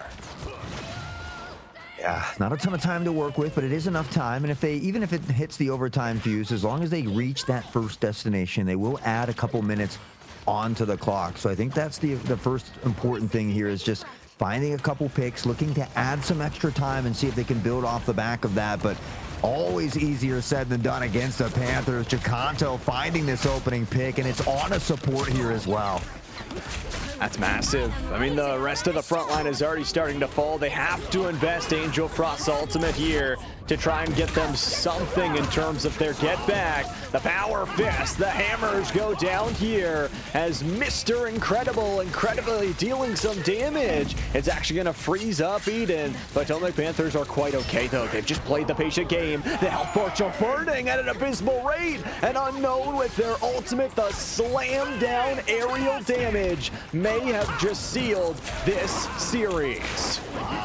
Oblivion's got a big ult here, and this is something that they could use, but Vax Davis, they're going to pop 2 of their own. It's a fight of the ultimate, standing tall here. The overtime fuse about to be lit. 3 seconds on the clock, and Vax finding this pick on the KXT is going to be huge. Cloak and Dagger is in trouble. Magic, Unknown, they combine for 2, and the Panthers, it's only a matter of time before they find this final one. The teleporter is there. They've got to drop down and contest, but I don't think they can get there in time. The Panthers have done it in 2.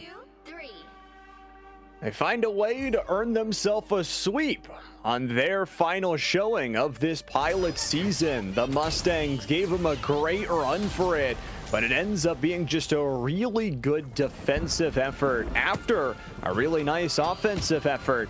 And Unknown is actually going to earn that MVP. You could really give it to any of them. The Black Panther was the problem in map number 1, but it seemed like they have just such a deep hero pool depth. They had 2 different players over 20, and almost every single player, including their Rocket, over double digits.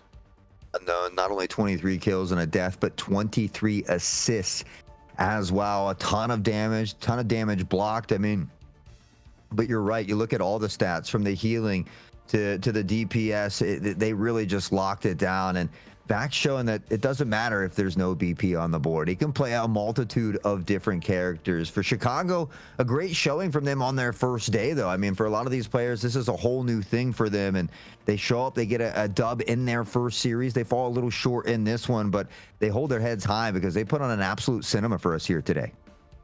And I like that they tried new things. I mean, it wasn't they were just stuck in one composition towards the end. Sure, they were falling a little bit shorter in that final set fight, but they're like, okay, let's just try a new composition, try and see if we can find something we like. They get a win, they get a loss. It kind of evens all out, 1-1 in their showing. But excited to see them going forward and exciting to see all of the brand new teams joining the roster. I know we'll get a team from El Paso, Texas in our final best of 3 of the day, but it is now up to the AGCC Eagles, who are going to have a double header to end out their pilot season. Yeah, we'll have to wait just a little bit longer to see the team from El Paso, Texas. But as Llama said, we've got 2 more exciting best of 3s here for you. As always, we do need to toss it to that short break to get these players loaded. But again, don't go too far. When we come back, we've got the Huskies taking on the Eagles.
I told you that one day ain't never enough. You tell me I hate you, I still call you up. If we don't got trust, we can never have love. I was putting in the hours, I was. But you were calling me a liar, liar, liar, liar, liar. Yeah, I've been putting in the hours, I was. And it's coming down to now and now and now and now and never. I was putting in the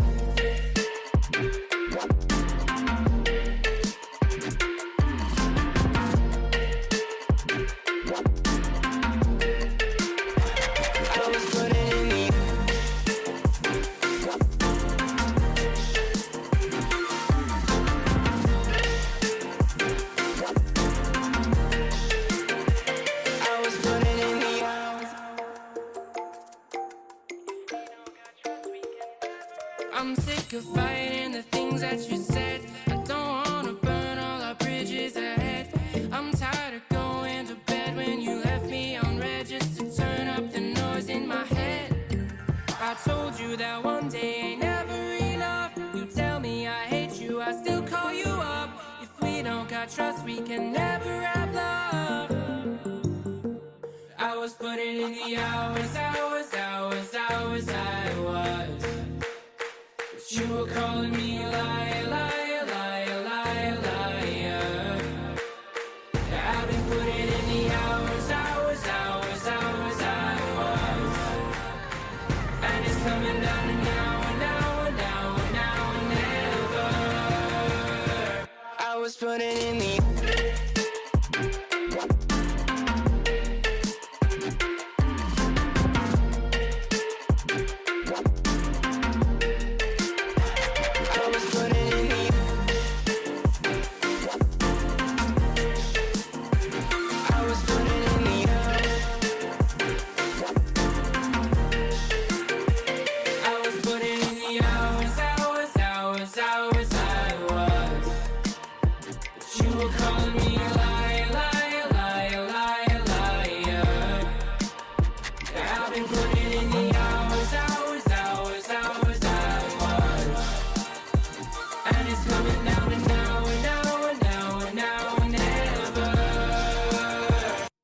putting in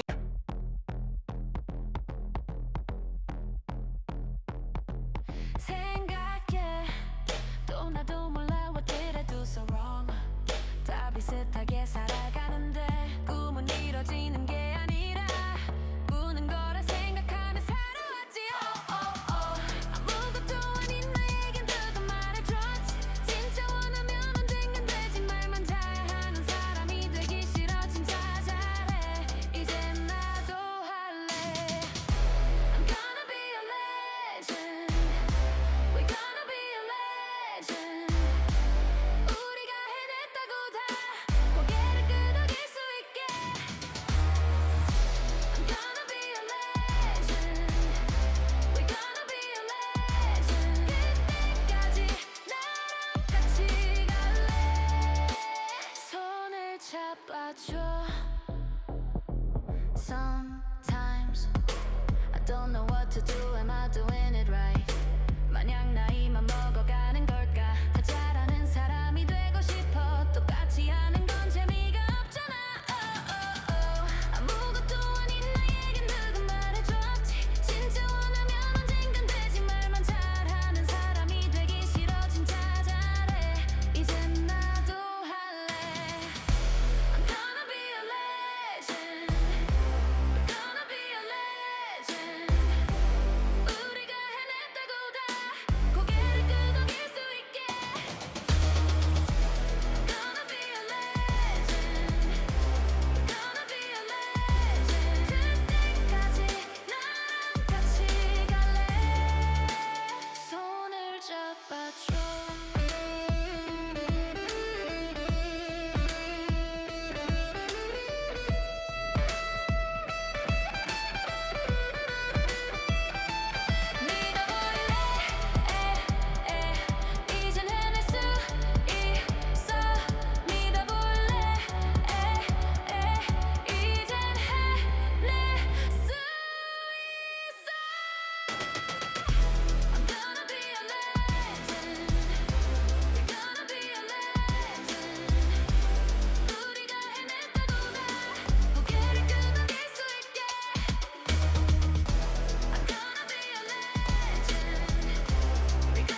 mantra.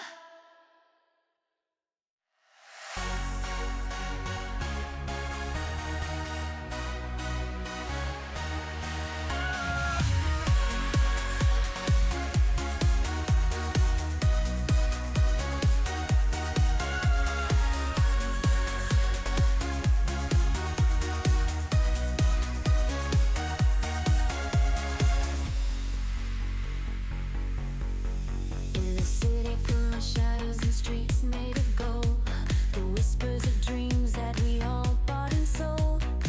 Everyone's chasing what they can't define, looking for answers in a bottle of wine.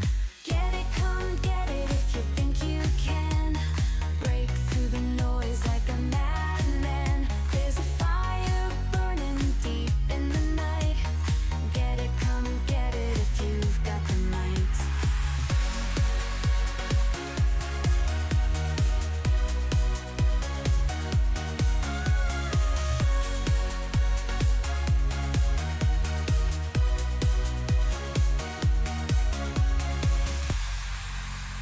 The neon lights flicker and the crowd's on the brink. Fortunes are won, lost in the time that we blink.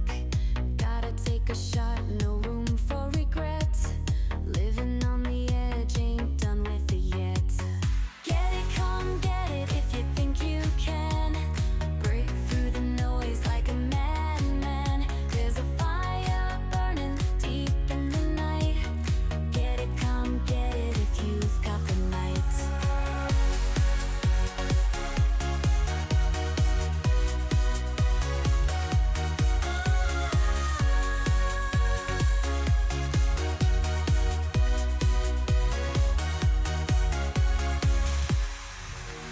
Don't wait for tomorrow. The moment is now. With a heart full of thunder, don't ask why or how. In the ruins of glory, find your ticket to ride. It's a roller coaster, baby. Buckle up for the ride.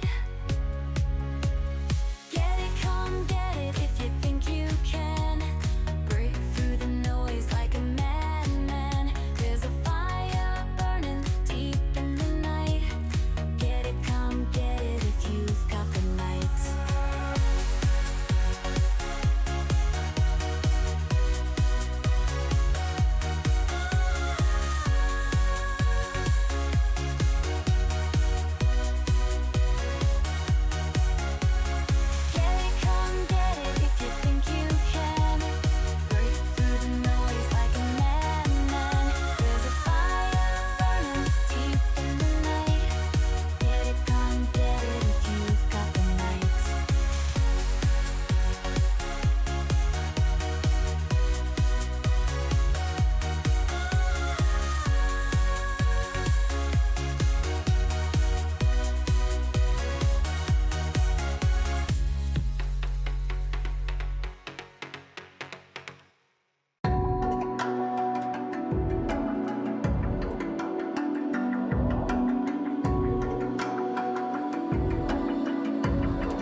Welcome back, everybody, to the TECX Job Corps pilot season for week 4 of our action. We made it about halfway through our best of threes, but don't you worry, we've got even more action coming your way. It's the Huskies of ODJCC versus the AGCC Eagles. Another chance for the Eagles to try and showcase their dominance, but I'm excited to see what the Huskies have to show here today, Hot Sauce.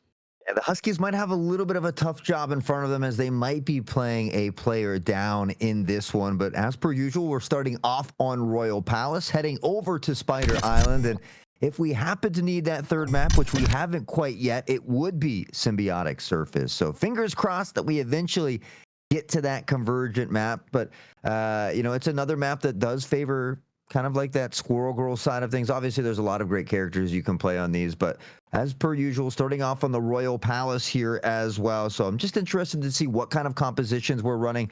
I do know that some of those map bans and or player bans and protects have come in, and it's going to start off with a ban onto Black Panther.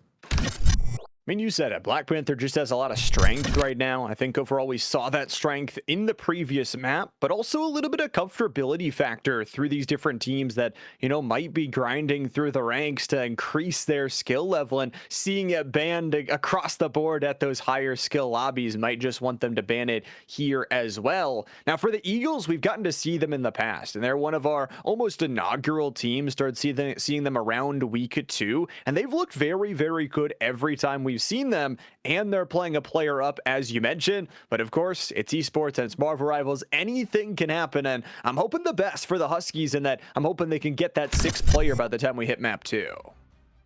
Time will tell. As we mentioned, the Huskies did ban Black Panther. For the Eagles, they're going to ban away Penny and lock in Jeff. And for the Huskies, they're going to return with a ban onto Luna Snow while locking in Ultron. Our final ban from the Eagles will be the Human Torch here. So some solid bans, some solid protects across the board as well. We do have the Wolverine on the side of the Eagles. We've seen how devastating that Punisher can be as well, but the Eagles right now running no Vanguards.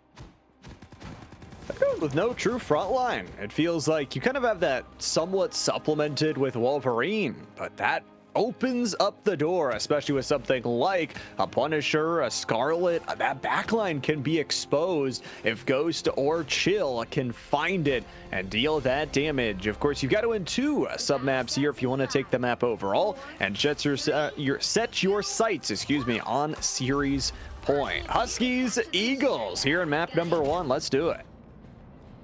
We go, and this is that very open style map I talked about of the Bitfrost Garden. So love this one. This is probably maybe my favorite of the 3 here, but we can see him beginning to unfold out.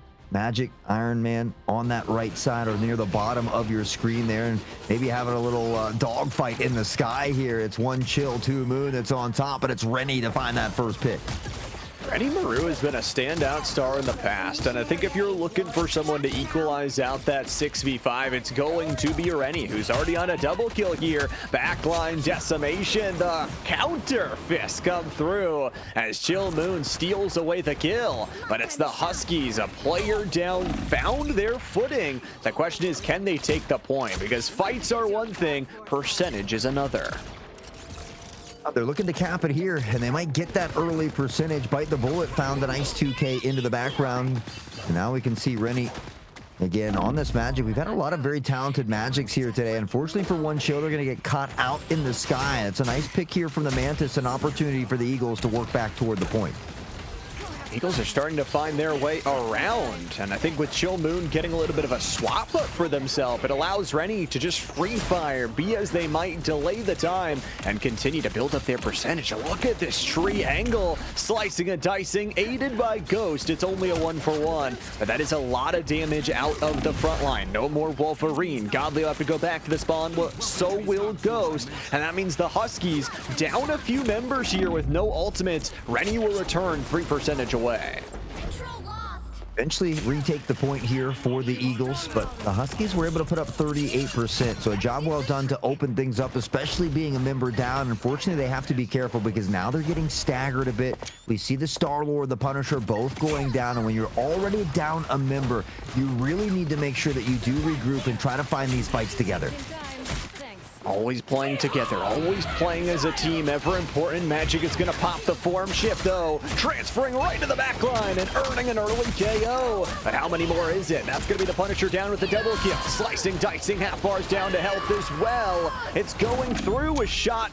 Him dead. That's 3 for the 1, and they pulled out the Scarlet ultimate. I mean, just talk about things going your way. You lose 2 players, but you get the victory.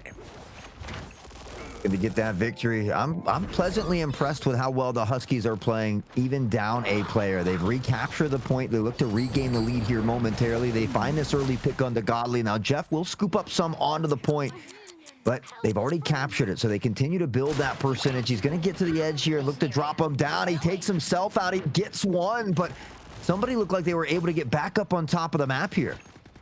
Yeah, it looks like it was Chill Moon who finds their way back in off of that survivability, and Gru almost survived. That was a good little touchback to almost keep themselves in it. Rennie Maru still putting in the burn of the work of that sword, and the Huskies are leading in percentage here. A phenomenal way to enter it, but a double ultimate coming through here. Meto and Sari both gonna pop theirs as Ghost is getting the early kill. Rennie slices up the backline here, and unfortunately, that Ultron damage was just not enough. It pushes them off the point only for a moment for Shot and Dead to rip through everybody. It's a triple kill cut down from Judgment Day. That's why we see Punisher being banned a lot. He's very tough to deal with. The turret, very devastating. The gun, the shotgun, you topple in the ult as well, and it has the ability to absolutely mow down the competition. I wasn't sure how well the Huskies were going to do being a member down. Well, all of that could be thrown to the wayside because even a member down, they've come to play, and they take the first map here in this sub-series.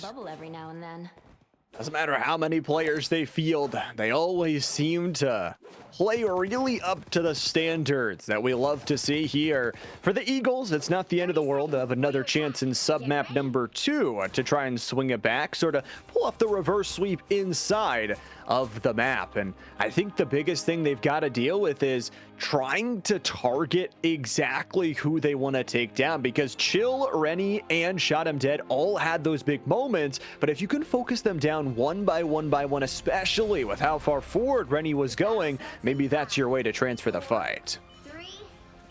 See if they can find something that works here in this second one. Godly has gone over toward the Doctor Strange as well, so they will have a tank now on the side of Eagles. And again, that could be a big difference maker for them since the Huskies are down a member. They don't have a Vanguard of their own, but they are looking to tear apart the backline with Magic, Iron Fist in the mix, Star-Lord, Punisher, both able to put a ton of bullets downfield, really relying on this Loki for a ton of heals here. See what happens. See if they can utilize actually all of that damage. You talk about slice and dice. It's actually Meadow who's early opening up. Sure, it's a 1-for-1, but that makes it a 5v4. And with the Eagles already grabbing this point, it feels really tough to fight this high-low ground play with really no backline. Bite the Bullet is able to take down one more, and all of a sudden, Rennie's got them all dead. It's just free fire on the back walls, and Eagles are going to lose this point. It's tough. I mean, they got to deal with Rennie in the back line. They got to deal with one Chill, two Moon in the sky. And all in the meanwhile, they've got to make sure they take out the turret from the Punisher. You cannot allow that thing to stay standing for very long at all, or it will chunk a team down. The Huskies, they've gathered the point back. They're looking to regain the lead once more. It was Eagles who took it first this time, but it's going to be up to them to find this retake. Zillon, though, has this ult as well.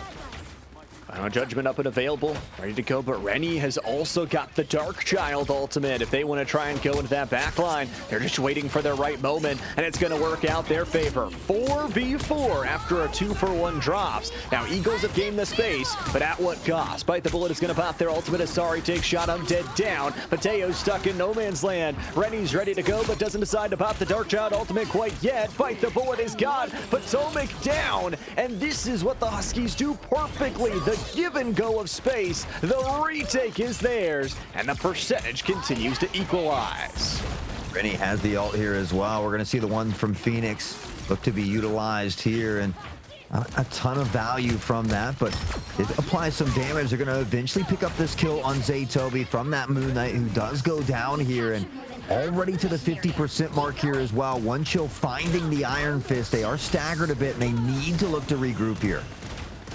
Just got to find a full 6v5 here. Use that extra player advantage. And as you mentioned, just kind of going in one by one. Chill Moon on the Psylocke. The swap up is able to get some really good damage. And that reinforcement of that landscape around him is just going to be really hard to break through. 70% already. Huskies on the verge. And the biggest problem is the Eagles only have one support, and it's a Mantis, who is very nice, but a little bit more damage-oriented as well. You definitely need a second support here. Something like a Cloak and Dagger, a Raccoon, and Invis Woman. Any one of those three could be all that you need to kind of look to topple the Huskies, but trying to do it with a Mantis alone could be very tough. Iron Man up top, raining down some missiles here as well, but the Eye of Agamotto could make it tough. Psylocke pops the ult, though, and nullifies him immediately. Here's the dance, slicing through here, earning all that extra movement speed from the Butterfly on the back line. But guess who's got Judgment Day again? Shot him dead, double kill, and it might be even more. Triple, why not continue? Keep it up, Zilean, not long for the world. That's 4, that's a quadra kill, and that's the map. You know, I was a little bit worried when they said we're having a 5v6 again. In a game like Rivals, it is insanely tough to win a 5v6, but the Huskies holding it down here on the Royal Palace. They come out the victors, and now they put themselves up to map or series point already. As we check out the wonderful outro here from Rennie Maru, our MVP, and certainly well earned. Just played a phenomenal Magic. I think, like you mentioned, without a Vanguard, without that Soka, that front line, you have to have solo plays, and that is what they had in spades. Rennie earns 24 KOs, Shot him dead, earns 25. The damage was a little bit overall less, but was able to get a ton of those final hits to bolster it. The rest of the team working so well together, their damage combinations of how they were engaging those fights at completely different trajectories, as you mentioned, puts them just one game away from victory. But I'd like to shout out Potomac JC, who earns the SVP on the Rocket Raccoon. Yeah, I mean, he did a great job out there. I think initially was on damage, had 9 final hits and a decent amount of damage. They only had that one healer in Mantis, so I think it was a wise decision by Potomac to swap over to an additional support role here. Unfortunately, it may have been too little too late. I think if they come out with a strong comp like this, whether it's 2 healers, 3 DPS, and a tank, or that standard 2-2-2, it's going to suit them much better against a team like Huskies when they are a member down. They don't have that Vanguard. So I think there's still plenty of time for the Eagles here. They just have to make a few adjustments as far as the lineup goes. Got to find a different way to go, and maybe as we talk about as you go in towards this map number 2, maybe you just take a step back, look at what your bans were, look at what your picks were, look at what wasn't successful, or on the other side of that flip coin, what was successful in that previous map. Obviously, the series not over, but for the Eagles, they don't have just one game today, they have another game after this one, so bouncing back here would be ideal to build some momentum. We're going to give these players a few moments to talk over some of those strategies and make those adjustments. But when we come back, we'll be heading to Spider Island, so don't go too far.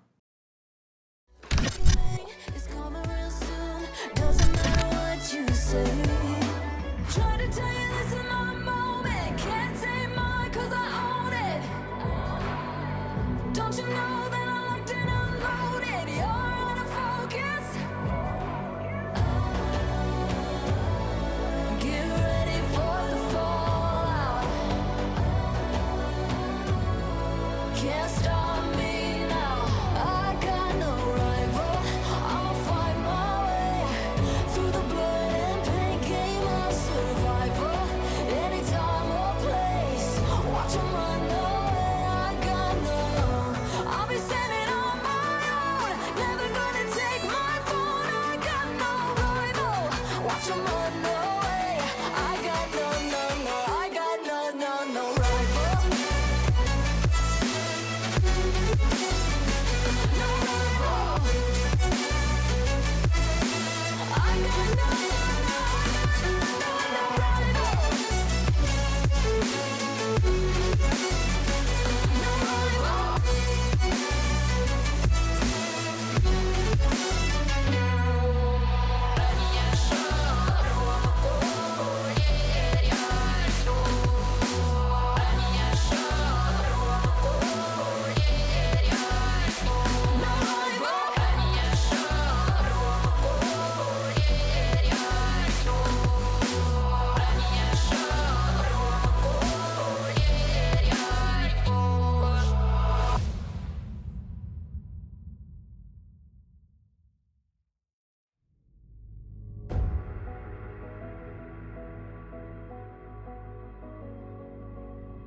echoes became colder.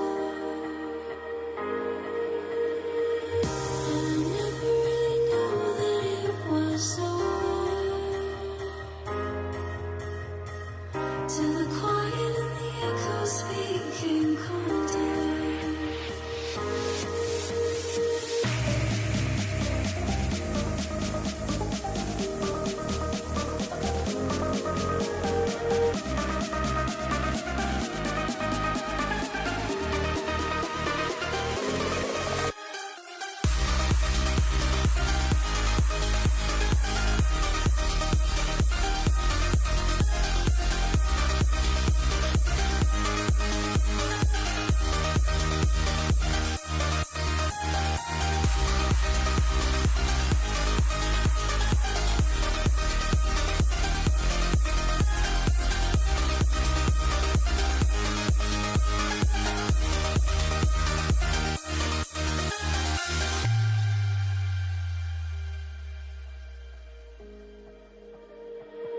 You took my love and gave it back.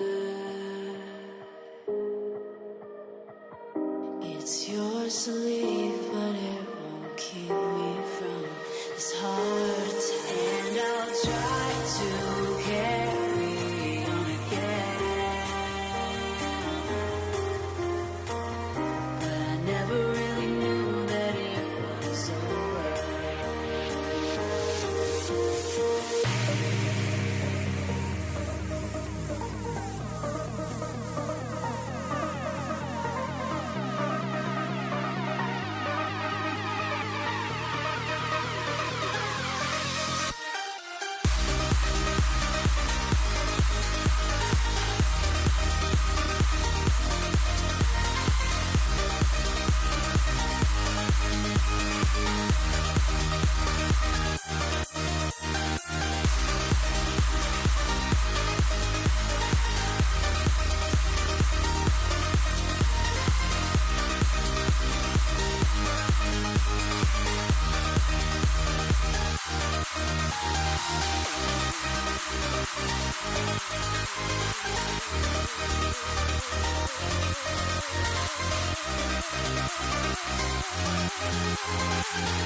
Welcome back, everybody. Still here at week 4 of the pilot season of TECX Job Corps for our esports edition. We're deep into a series between the Huskies and the Eagles. The Huskies actually a player down, actually able to get a map number 1 victory. But the series isn't over until it's over. Myself, Llama77, and Ansas still up here in the booth, and we've still got so much action left to go.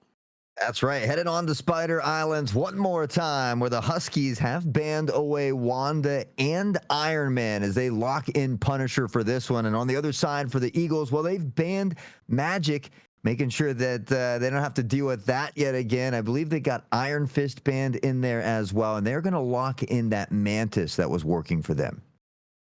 Mantis was really, really good, was kind of supplementing some of that heals, while also kind of like you mentioned, adding in a large chunk of that damage from that roll. Now, the interesting thing is, I know we've had limited weeks here, but this is actually one of our repeat rivalry matches back from week number 2. The Huskies were able to get a 2-0 dub then, trying to do that here again today, and to end out the pilot season, that would be a great feeling. But the good news for the Eagles on the other side, we're going to wipe the slate clean. We're going to wipe away all those records, all the kill counts, all the stats, and make sure everybody gets a fresh start in season 1 starting very, very soon.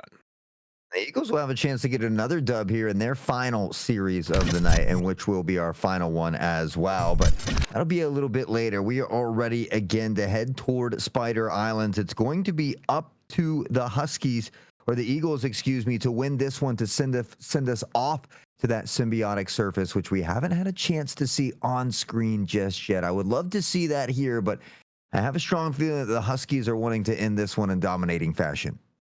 This is the only match they've got on the day, so they would love to get an early night for themselves, try and get that sweep of a series. I do think, as we always love to mention, I know we somewhat sound like a broken record, but you know what I always love to say? Sometimes the broken record plays the best piece of music here. Convoy Convergence, a different type than Domination, and it'll give the chance for the Eagles to have longer, sustained fights. Instead of those burstier fights, they'll get chances to kind of snowball through and build up their ultimates. Really important to make sure you don't stagger out on these convoy style maps, though. It's important to play together, especially when you're down a member on the side of the Huskies. And again, now they have to do it without that Magic, who was kind of that shining star for them. Now, they had a lot of standout players. They certainly played very well together, but now I'm interested to see what Rennie can do without being on that Magic. We'll have to truly test how deep the hero pools do go and how they want to kind of adapt to this situation. Because for the Huskies last time around, it seemed completely fine for them after some of those bandits came through. When we saw them in week number 2, they actually swapped towards a little bit more frontline heavy composition with a Groot to kind of give and go away what the defense wanted to provide. But we'll have to see for the Eagles. It's a must win if they want to stay in the series. The Huskies could end it in 2. The Huskies starting out on the defensive side here as well. There'll be no Vanguard for them once more, rocking the solo heal, but this time it's going to be Rennie in that healing role. So showing that they could do it in multiple different roles potentially here. That's even more important. I mean, especially as a 5-player set, having different players that can play different roles, that can play different things, really allows the team to explore different compositions and not be stuck in the cement, so to say. Of course, for the Eagles, they have to start out on the attacking side, so they really need to set the tone. If you don't get a good attacking side, it'll make it very easy for the Huskies to try and win this map too. They've got 2 supports and a tank this time, so the lineup looks good. The Huskies have swapped to a second heal as well. They've got Ultron, who does have some nice supplemental heals, has that shield as well to put up a ton of damage, and that ultimate, one that is very devastating. The Eagles on their attack, looking for early footage, but again, this Punisher taking out the tank early could spell trouble for Eagles. It's a nice 1-for-1. The Eagles are going to calm things down for just a moment. It looks like Godly is actually going to be dropped a little bit low, but as that Wolverine, your job is to go forward, lead the back, and that's exactly what Potomac is going to do. Punisher v Punisher, trading out the long-range damage, dealing with those frontline targets first, and then utilizing some of that dual ability as Potomac continues to walk forward, continues to launch shots, and continues to give space to the Eagles team. Yeah, doing a good job of disrupting the back line here, especially Rennie on this Luna. Has been dangerously low a couple times, but Day on the Jeff, finding one chill early, so now one support for them. Bite the Bullet does answer back with a pick of his own. This Iron Man looking to reign supreme in the sky, but at least at a minimum here for the Eagles, they're slowly chugging this payload along. They're getting some good distance. I mean, they only have 2.5 minutes left to go, but that's time enough to get a lot of fights. 3, 4, maybe even 5 your way. But the Huskies are doing so good at using the high ground coverage to actually protect their Iron Man, while the rest of their team just free fires through this low ground. For the Eagles, they need to answer what the Iron Man has while also watching out for Chill Moon and Shot Him Dead. We see Magneto here slowly inching forward, has the shield to work with as well. We see the dime coming in from the Human Torch. Bite the Bullet dangerously low, has the ult. Ghost super low here as well, but is going to pop that ult. Look to rain down, and these fiery tornadoes can be so tough to deal with. You add Godly in toward the background here in this Wolverine though, and it's Rennie that goes down and goes to follow. They lose too early after popping that ultimate, and it's going to be all up to the ultimate here. The Pulse Cannon blows up too, and Punisher is stuck in his turret. Some great follow-up damage. Godly Monkey Man goes forward while all of this is happening, and the Huskies trade some early kills for some delay. Their spawn is close enough where they can get that advantage. Punisher is just out of the mix right now as the Eagles continue to drop health bars and drop members. Now Punisher's got to try to work forward if possible. Shot him dead though. Has the ult here for this Punisher, and we might just see it come out really soon as One Chill tries to drop the penny out. This is going to buy up some space and make it tough to kind of shuffle through this tight corridor, this little hallway here as well. You can see him push all the way in toward the back line here as well, but has to be careful not to overextend. Wants to stay near those webs, near those heals, where it's a little bit tougher to find, to be taken out, if you will. Unfortunately, does push a bit too far and does get taken out. It's an early 1-for-1, but I'll tell you, that was a great Spider investment of the ultimate. Now you've got 2 ultimates left to go. You talk about that final judgment from Shot 'em Dead. That could be the ultimate game changer here. But seconds left to go. I want to see what Zaytope has got, though. They've got the Imjep. They've got the chance to swallow them all here. They're going to go down to the ground as Rennie pops their ultimate. Shot 'em Dead will save it. Sari has already used theirs, and the health bar is still not too phenomenal. Here's Shot 'em Dead running forward with the damage. It's already 2. Make that 3. Make that 4. Make it 5. Quadra kill, killing them straight down. The defense from the Huskies continues to roar. Yeah, you know, and it's tough. I mean, you have that Jeff, you have the Wolverine, but for the Huskies, they've got 3 flying characters, and so it nullifies a lot of what you can do if you're on the side of the Eagles here, and it's just, I think the Huskies have done a great job of switching up these compositions, making adjustments on the fly to give themselves the best chance possible to win. And now it's Ghost, bite the bullet, taking advantage. Rennie's going to find Potomac here as well. The Eagles, that overtime fuse slowly dwindling away. It will burn out. It's one heck of a stop here from the Huskies. And now, as we swap sides, they don't have very far to go at all. Successful defense for them. Huskies will hold the line, and as you mentioned, only about 120 meters is what they need to grab themselves a victory, not only in this map, but you're also talking about a series victory on the line. For the Eagles, they're going to go with a very aggressive composition, trying to go with that Psylocke, trying to have the full frontal damage of the Wolverine, but Shot 'em Dead is just having a century's worth of performances built into today. Yeah, and I mean, you look at Rennie doing it on the DPS, now on the strategist here as well. And again, just really doing a great job, I think, of showcasing a lot of the talent that we've seen here from the Huskies. The Eagles have been putting up a great fight, but unfortunately, they've just fallen a little bit short in some of these fights. And again, I think it's more so of a composition thing. It's just hard for Jeff to get a lot of value from that ult when everybody's flying in the sky.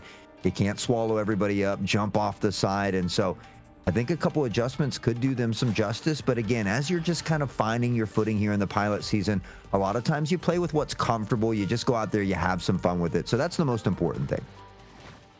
Having some fun for sure, and it's got a time now to go in towards this secondary side. The Huskies are on offense. Godly Monkey Man is going to look for a right-sided slasher, but Shot 'em Dead is already going to take out Mato. That's going to be all of their healing pretty much gone in the blink of an eye. And again, those spawns do favor the Huskies at this moment. So even though they lose Shot 'em Dead, they only have a few seconds left until they're back. The heals are perfection. The damage is even greater. And again, the Huskies only need to go a little bit of distance. The Huskies get away from Ultron, so it is typically just one heal here, and that's Rennie, who, well, can heal and find kills on this man. This is the opening pick, followed up by 2 from Bite the Bullet. And without Mag, things get tougher. Potomac, they've got Godly on toward this Thor as well, but I'd like to see them maybe opt to get a support that has a little bit more of a defensive ult, that Raccoon, that Invis Woman, that Cloak and Dagger that we often look for. No swap up yet. Still trying to fight with what they've got, and of course, if you swap, losing some of that ultimate percentage can be costly. Rennie Maru is going to take down Potomac, and that could just be the green light they needed. Again, having this Human Torch that just continues to rip firewall, flames, and everything nice in between. Bite the Bullet has got a long-range kill on Mato. It's going to be Eagles on possibly their final stand of the series. All the while, Ghost rips through everything they've built up. Only 2 members standing in close contention, all left to the spawn doors, pushing away, pushing forward, and the Huskies one fight win away from getting it all.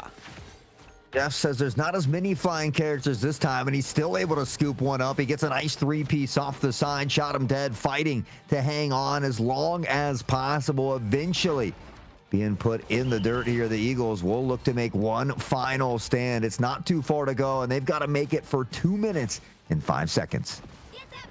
A lot of flawless fights. That's what it's going to take here to try and turn the tide. The good news is they've got some cover, and it's actually the Huskies that have to push through this open corridor, but no ultimates available on the side of the Eagles. 3 of them available for the Huskies, but do they invest now? They've got every single Q ability available, and they're gonna pop some of them. It's gonna be Bite the Bullet, Rennie, Chill, and Shot Him Dead, all using their ultimates. But is it enough? It seems like the Eagles are starting to push back, and into the back line, Potomac goes for a double off the ultimate. Triple kill combined, and that's 30 seconds more gone off the board.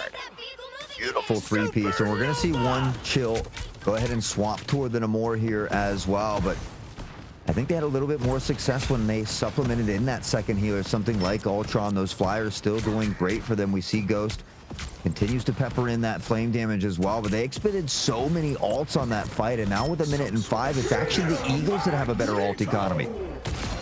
And it's going to be an early Magneto ultimate to take down Ghost out of the sky. Bite the Bullet is going to bring him back with the BRB Beacon. So still a 5v6. Mato's got that ultimate just in case, but it is under a minute to go. Huskies have 2, maybe 1 fights, depending on how the timing goes. Here's the turret. It's going to start to lay down fire, but Potomac has already taken down Ghost. Zillion is disconnected. It's made it into a 5v5, but who cares? The Eagles fly, they soar, and they take another fight.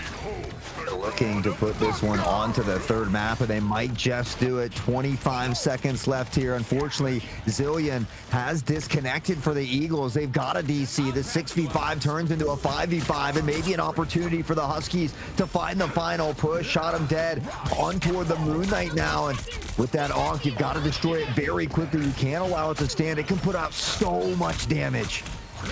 The damage is gone. It's out and away. It's all everything. Zay has a chance to change it all. Pops the ultimate here. We'll see how many they can grab. Bite the Bullet's going to bring back Ghost here. This is the final stand. The Swallow of Whole will only get 1. It's trade for trade. It's still a 3v3, but look at the damage. Ghost is still alive. Rennie Maru is still alive. And Potomac is not. The Venom ultimate taking names. And Jeff is the only land shark to stand. They'll bring back 1 more in the hands of Godly, but they are 1 mere mortal against the likes of gods. Huskies push Godly, delaying for a lot of time, and it's actually the rest of the team that's gonna get back. They've got members. It's only a duo, but the healing is enough to keep it alive. Godly, with less than a few meters to go, Chill takes them down. 3 meters down to go, and the Eagles pop their ultimate. Namor going down to the line here. Chill doubles. The huge Punisher double kill comes through. The yellow bar could not be closer. The turret, the quadra kill, and the victory for the Huskies. A beautiful job yet again. It was looking a bit grim there, but they get it done with no time left on the clock. The Huskies have done it, down a member. The Eagles, maybe had they not had that disconnect, could they have held on and pushed it into that best of 3? But the Huskies get it done for the 2nd time this season. Rennie showing up and showing out. Shot him dead was phenomenal, and the whole crew playing near flawless here tonight.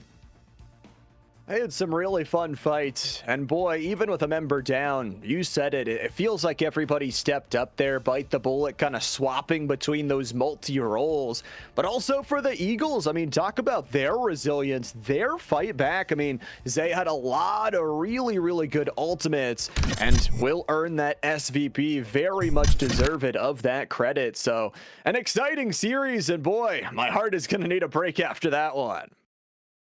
It was very intense indeed, and I love the fact that it just came down to the wire. The Huskies able to pull it off, but I mean, we talked about it, right? We've got 1 more exciting series. The Eagles will get another opportunity, and we get to showcase one of our wonderful new schools coming in. Yeah, we've got a crew coming from El Paso, Texas to join the action here for all we've got to offer in our pilot season. As a reminder, if you guys want to participate or help out with the Job Corps mission, make sure to check out their website and all they have going on, not only providing job but housing security for 16 to 24-year-olds, but also giving them opportunities like this in choice of entertainment. So they've got an amazing mission. Make sure to go check them out. And if you're not following TEC, well, what are you doing? You're missing out. We've got so much on the horizon that you're going to want to see. And you don't want to miss out on this next matchup, our final one of the day. But as always, one more short break to get these players loaded into the lobby. A final time to stretch those legs, maybe grab those snacks and that all-important seatbelt to strap in for this next one. Don't go too far. We'll see you on the other side of this short break.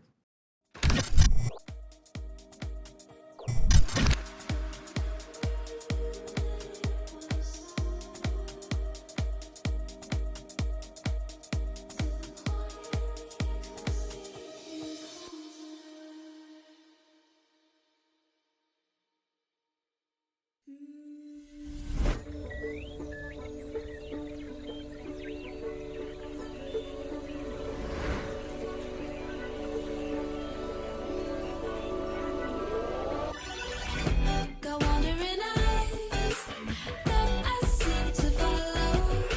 Can only stay still for some time. I've never aligned with the city's pulso. That makes it easier to leave behind. I just wanna get to know brighter lights in Tokyo. Somehow hear it whispering that could be the one you're missing. I just wanna get to know brighter lights in Tokyo. Somehow hear it whispering I could be the one you're missing.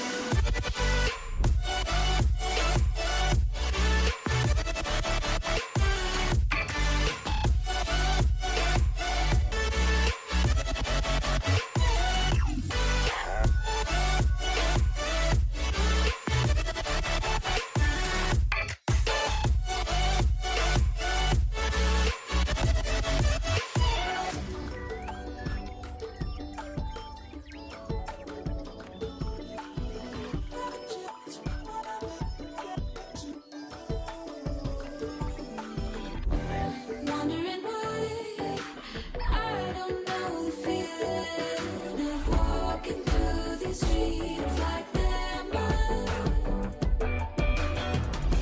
Trying to find a way to new beginnings somewhere in a different life. I just wanna get to know brighter lights in Tokyo. Somehow hear it whispering that could be the one you're missing. I just wanna get to know brighter lights in Tokyo. Somehow hear it whispering I could be the one you're missing.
Dreams collide in sleepless nights. Stars explode through blinding lights.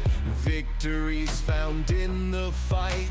I'm on top, my soul ignites. Life's a game, we learn the rules. Twist and turn like misfit fools. Through the pain we break the chains.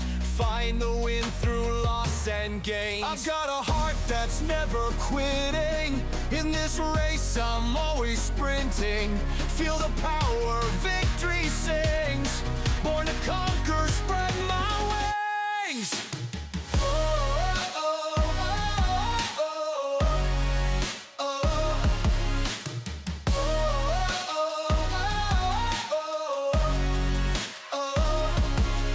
Castles built on hope's foundation. Rivers run with pure elation. Through the storm I'll find my way. Triumph shines like break of day. Tides may turn but I remain steady, strong, won't yield to pain. In the end the truth will show. Strength and heart, the seeds we sow. I've got a heart that's never quitting. In this race I'm always sprinting. Feel the power, victory sings. Born to conquer, spread my wings.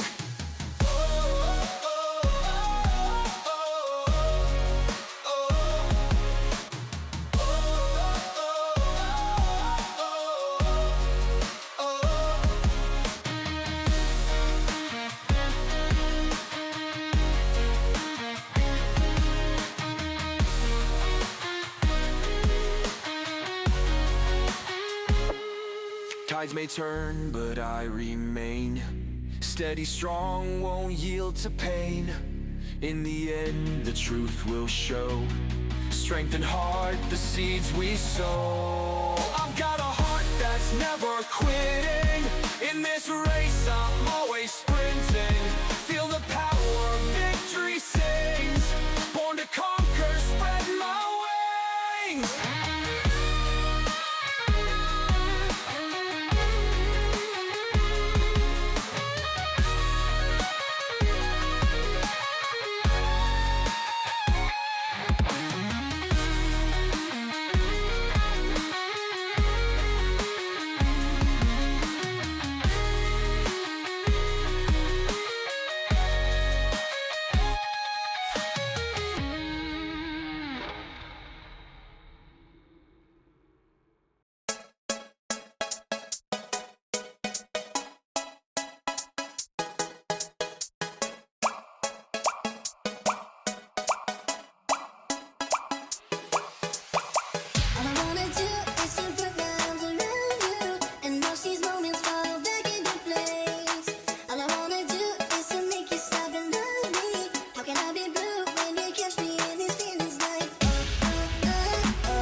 do need you, need you. I do, I love you, I do need you. I love you, love you. I do need you. Ooh, I love you, I do need you. Those medical pills all push me over. I kill my fill 3 times a day. These ethanol fumes won't make me sober.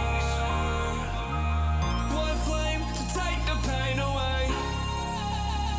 I caught you lighting matches in the back room. Haters look mad when they pass you. Let's talk about around when it's past due. Raise a glass to know you don't gotta fight alone.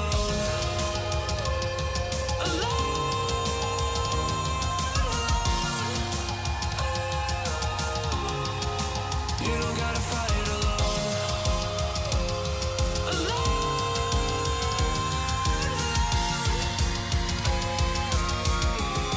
Don't be so personal.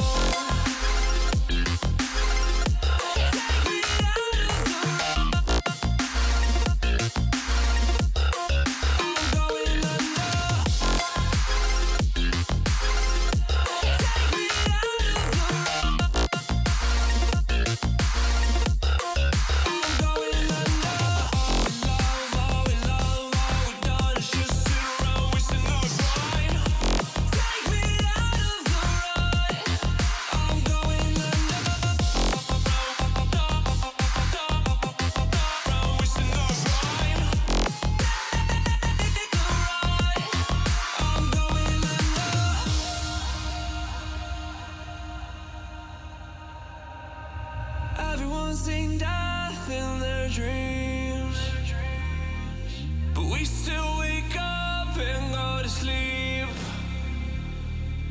Everyone's seen death in their dreams, but we still wake up from our sleep. I'll be home soon. You don't gotta fight alone.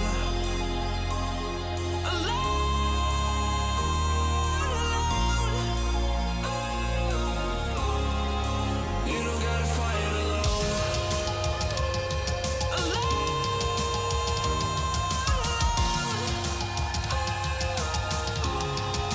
You don't gotta fight alone.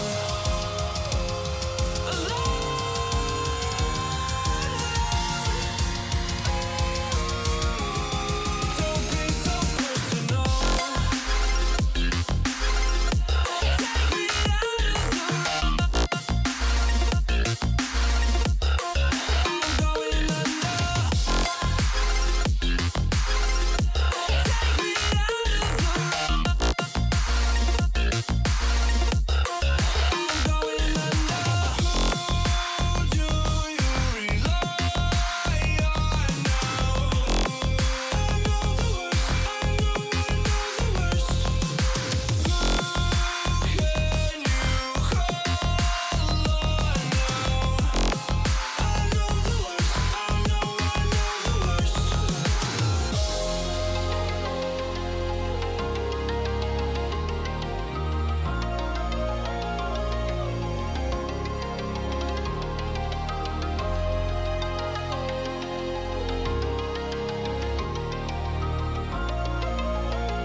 I'm stuck inside of these walls within.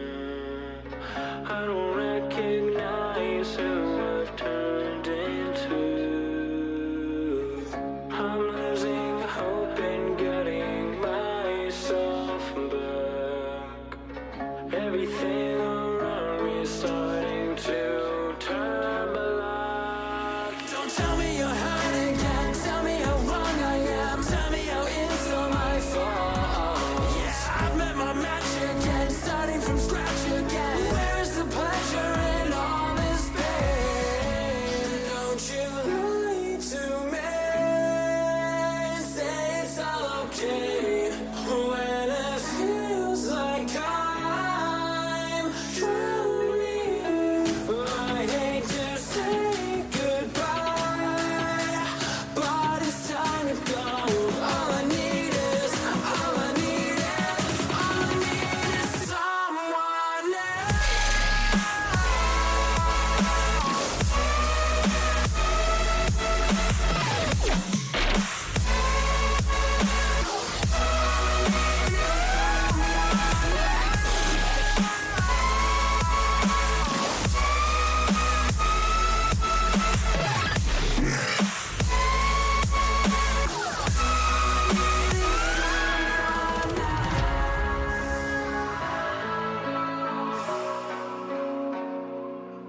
back, everybody, to the TECX Pilot season here for week number 4. 1 week before we wipe the slate clean. We're into our final best of 3 here before we finalize everything out. It's Llama77 and Hot Sauce. Mr. Sauce, how you doing this evening?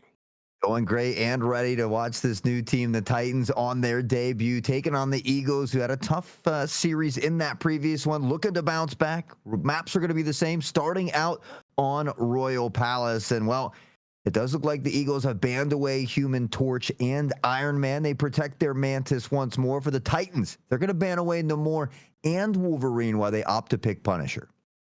That's pretty interesting. We got some early Punisher selections. We've seen that kind of integral to a lot of team compositions across the day here today. But also, this will be the first we get to look at of the Titans. And they enter from El Paso, Texas. They'll enter into another just same best of 3 as we've been playing all Pilot season long. And this will give them a little bit of a dip the toe into the water right before we start up that season 1 up in the fall. So it is going to be good for sure. And we are automatically right into map number 1. You mentioned it. We're starting on a little bit of a best of 3 inside of the best of 3. 2 sub-maps necessary if you want to take the dub. We take a look at some of these compositions. Wanda is coming back out, and honestly, it has a very nice team up with Doctor Strange, but the Eagles are going to opt to not utilize that here in this one. It'll be Godly on the Thor and Sorry on the Magneto. On the other side of things, it doesn't look like we have any Vanguards just yet. We'll see if Loose and Dark will opt to play that role. See if they want to swap things up here as we get further down the line. We've got a nice 6v6 here for these teams. Titans will start on blue side, Eagles on their red side, and both teams have the advantage of knowing there's always going to be another map after this one, another chance to try and battle back just in case you do lose it. But as you mentioned, for the Titans, they're going to need to really find their picks. They have a ton of damage in this composition, but it's about how they use it overall to try and work around especially that front line of Sorry and Godly. See Hansel going with the Emma Frost, and honestly, if you watched any of the recent Marvel Rivals, had a 100% ban and or protect rate. Emma, one of the best in the business right now when it comes to the tanks, very versatile, and a lot of different things that you can use in this kit here to make things happen. But already fighting toward that point. It looks like the Titans are doing a good job of getting out there to look and try and fight on the point, build that early percentage, but already being pushed back by the Eagles. It's Lesser Divinity to find the first one. This is a really nice opener. Sorry's going to take down Job Corps 04, and Lucian Dark is down very low. That's your Punisher gone and dusted. For the Eagles, I like how they're working this around. They keep their Jeff alive. They keep all that longer range throwable damage, and that means Lesser Divinity has to kind of fight this all on their own, waiting for the rest of the team to re-engage. All the while, the Eagles have built up 20%. Building up the percentage slowly but surely. That's what it takes, one step at a time. The Eagles, they're starting to pad it, but the Titans, they've got all members standing. The Eagles have lost 2, and it's an opportunity for them to get the point. Shane's going to find the pick, as well as Hansel on toward that Thor. So the Titans have found some footing. We'll see if they can build off the back of it. We've got some percentage. Let's see what they can do to snowball it even further. You look at the ultimates, none are on the board, but a huge takedown from Lesser Divinity onto the Punisher nonetheless. So that might just be a cause for pause. For the Eagles, they'll instead go forward. Sorry, getting bursted down by Lucian Dark, and the Ultron from the top rope here. It's already a 2-for-0 as the heals continue to bloom on out, and the backline survives. Lesser Divinity earns themselves a double kill, and Godly is just having to fight 1v6. Tough to be stuck out here as well, and honestly at this point you don't want to carry that fight on. You either want to disengage, get back to your team, or go ahead and just die so that you can regroup a little bit quicker. But the nice thing is here, he does bait out the ult from Lesser Divinity. Bucky's not going to get again after again, and steps into the ult from Jeff. Zaytobi has an opportunity for a big play themselves, and he finds the triple. Shane will get one of his own. Zay's just been perfection off of those Jeff ultimates. Earns a triple kill, takes down the Titans front line. But weirdly enough, it's Shane that keeps the fight alive for long enough that those respawns are already starting to come through. Ultimate comes through from Potomac JC, and that might just turn the tide. Finally, all members of the Titans shall fall, and the Eagles will regain. They regain once more, but the Titans have put up a ton of percentage here, and so a great job by them. Job Corps 04 on this Black Panther. That's a character that's been giving a lot of players some trouble. We see Godly onto the Doctor Strange, though, and that can really intensify what Wanda is able to do.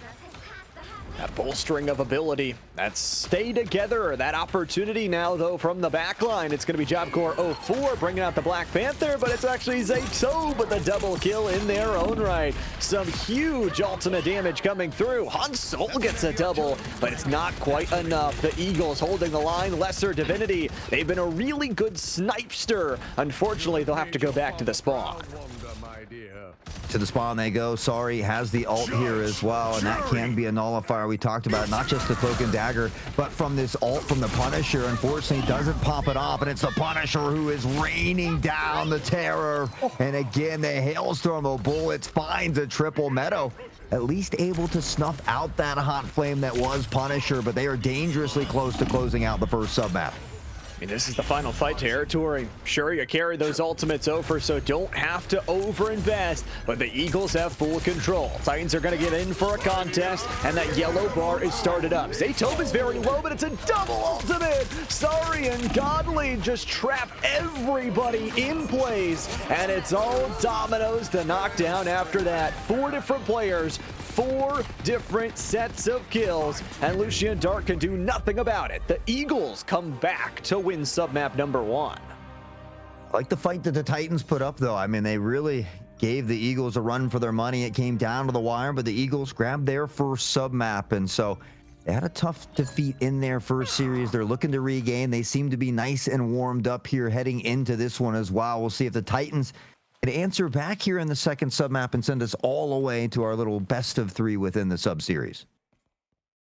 We haven't had one yet today, and you know, we haven't had a map number 3 either, so I think that would be the only gift I would really want to see, especially at the end here of our pilot season. For the Titans, they're going to swap a few things up. We saw Lucian Dark rocking some different heroes back in that first submap. We'll instead go for the Star-Lord here. They're going to be aided by Doctor Strange. I think this is going to give their composition a lot more volume. They've got a lot more frontline. They've got that ability to really just play a front-to-back team fight.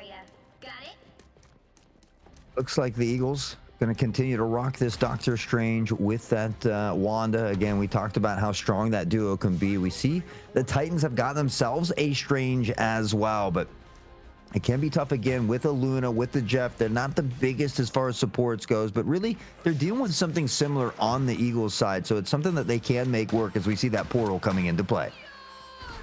Huge early touch, and that's going to be some nice space. It's just a question of can they hold it. Hanzo is the first to go down. Potomac saved away that ultimate, and so did Meito. So this is an immediate swing to the fences from the Eagles as they take down 4 Titan members. Shane and Lesser, the only 2 back available. Lesser did swap up the roles. Was initially going towards that duelist, but is now thinking of playing that strategist to try and help out with the ultimate. But it's a 1v1 that Zaytobe wins. I'm good to go.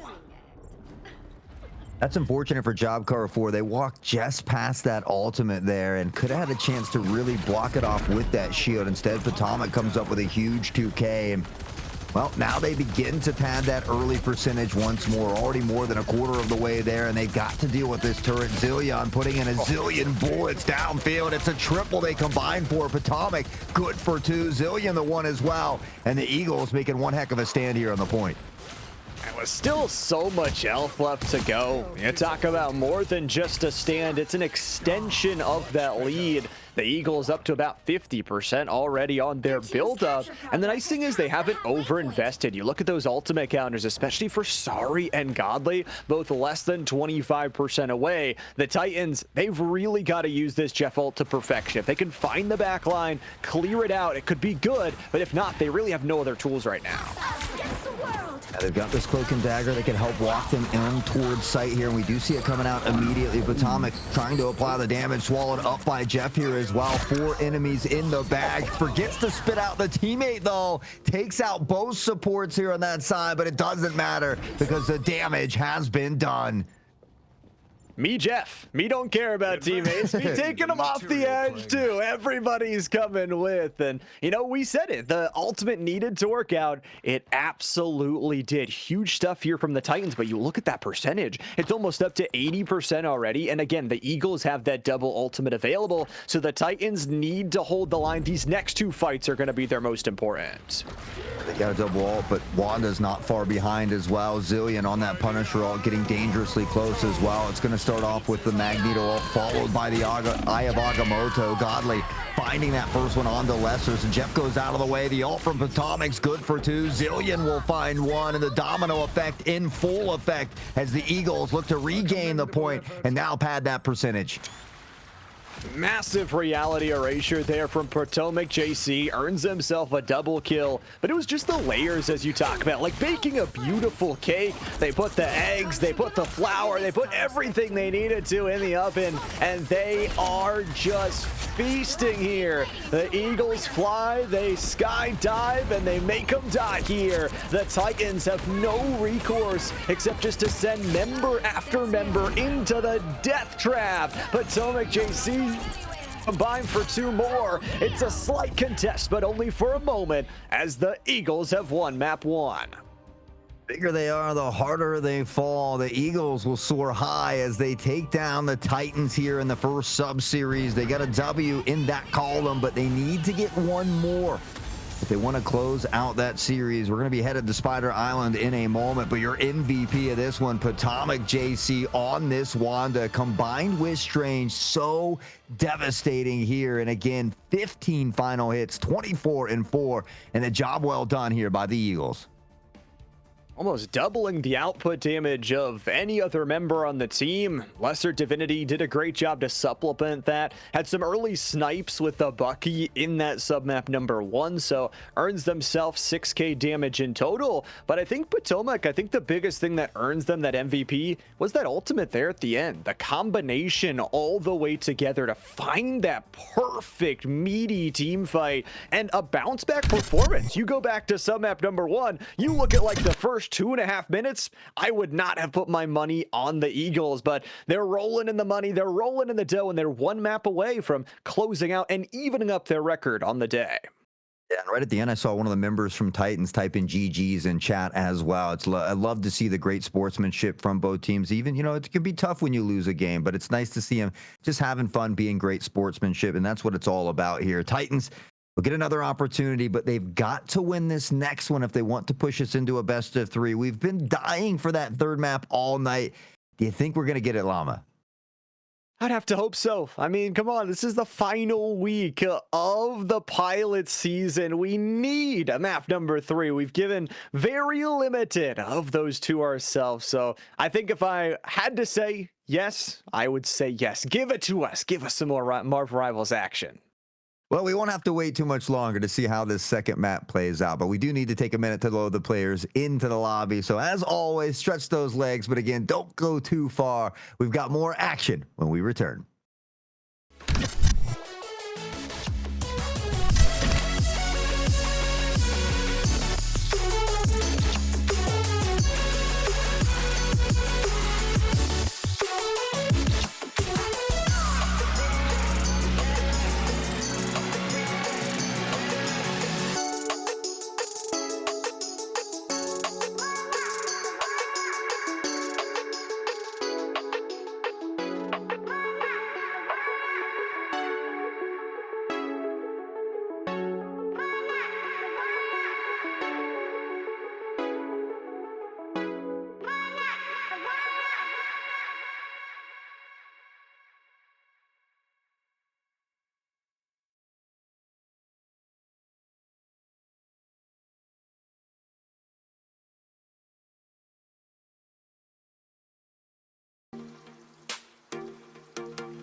Rising with each beat of the music is bringing real flames in the fire that keeps burning.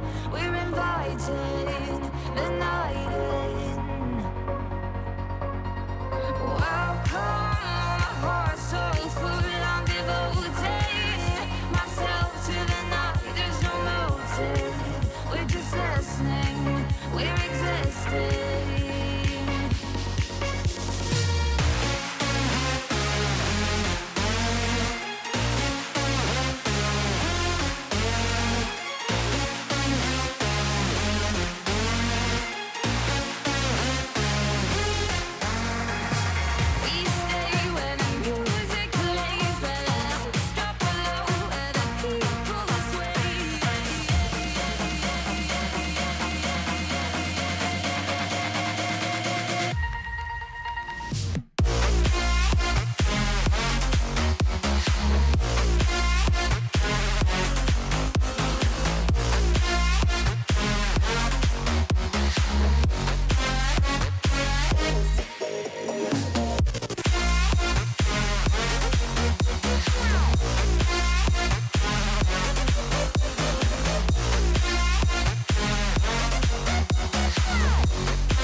Rising with each beat of the music is bringing real flames in the fire that keeps burning. We're inviting the night in. Welcome, my heart so full, I'm devoting myself to the night. There's no motive, we're just listening, we're existing.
Welcome back, everybody. Still here at the pilot season of TEC X Job Corps, and we got some news that actually the Titans came in, played their first map, but unfortunately their center was actually closing right at the top of the hour, so didn't know that they had time to finish out the full series. They unfortunately do have to forfeit this, but a great showing, great for them to step in as an amazing team here, and awesome to see the Eagles pick up a win at the end of things, kind of equalizing out from earlier. So a lovely 4 weeks, and I think, you know, getting to tie it with a bow here, getting to see all the amazing players out there and some new ones. I mean, we've got so much stuff around the corner, but there's something special here today. We've got the birthday of our producer man in the background, Mr. Nick NCS. Everybody with me. Happy, happy birthday from all of us to you. Happy, happy birthday. We hope it wasn't poo. Big happy birthday to Nick, always producing the show and doing the wonderful observing. So a big shout out to Nick coming in, working in on his birthday. There you can see it up above. So definitely appreciate him doing that on his big day here as well. Of course, we thank Job Corps, everybody at the eSport Company, all the people hanging out with us in chat today, and all the wonderful competitors. All the more reason to click that follow button so stay up to date with the socials so you know what we got going on. But that will be all for us here tonight. The legend to my digital left is Llama77. My name is Hot Sauce. You guys have been wonderful. Take care and enjoy the rest of your evening.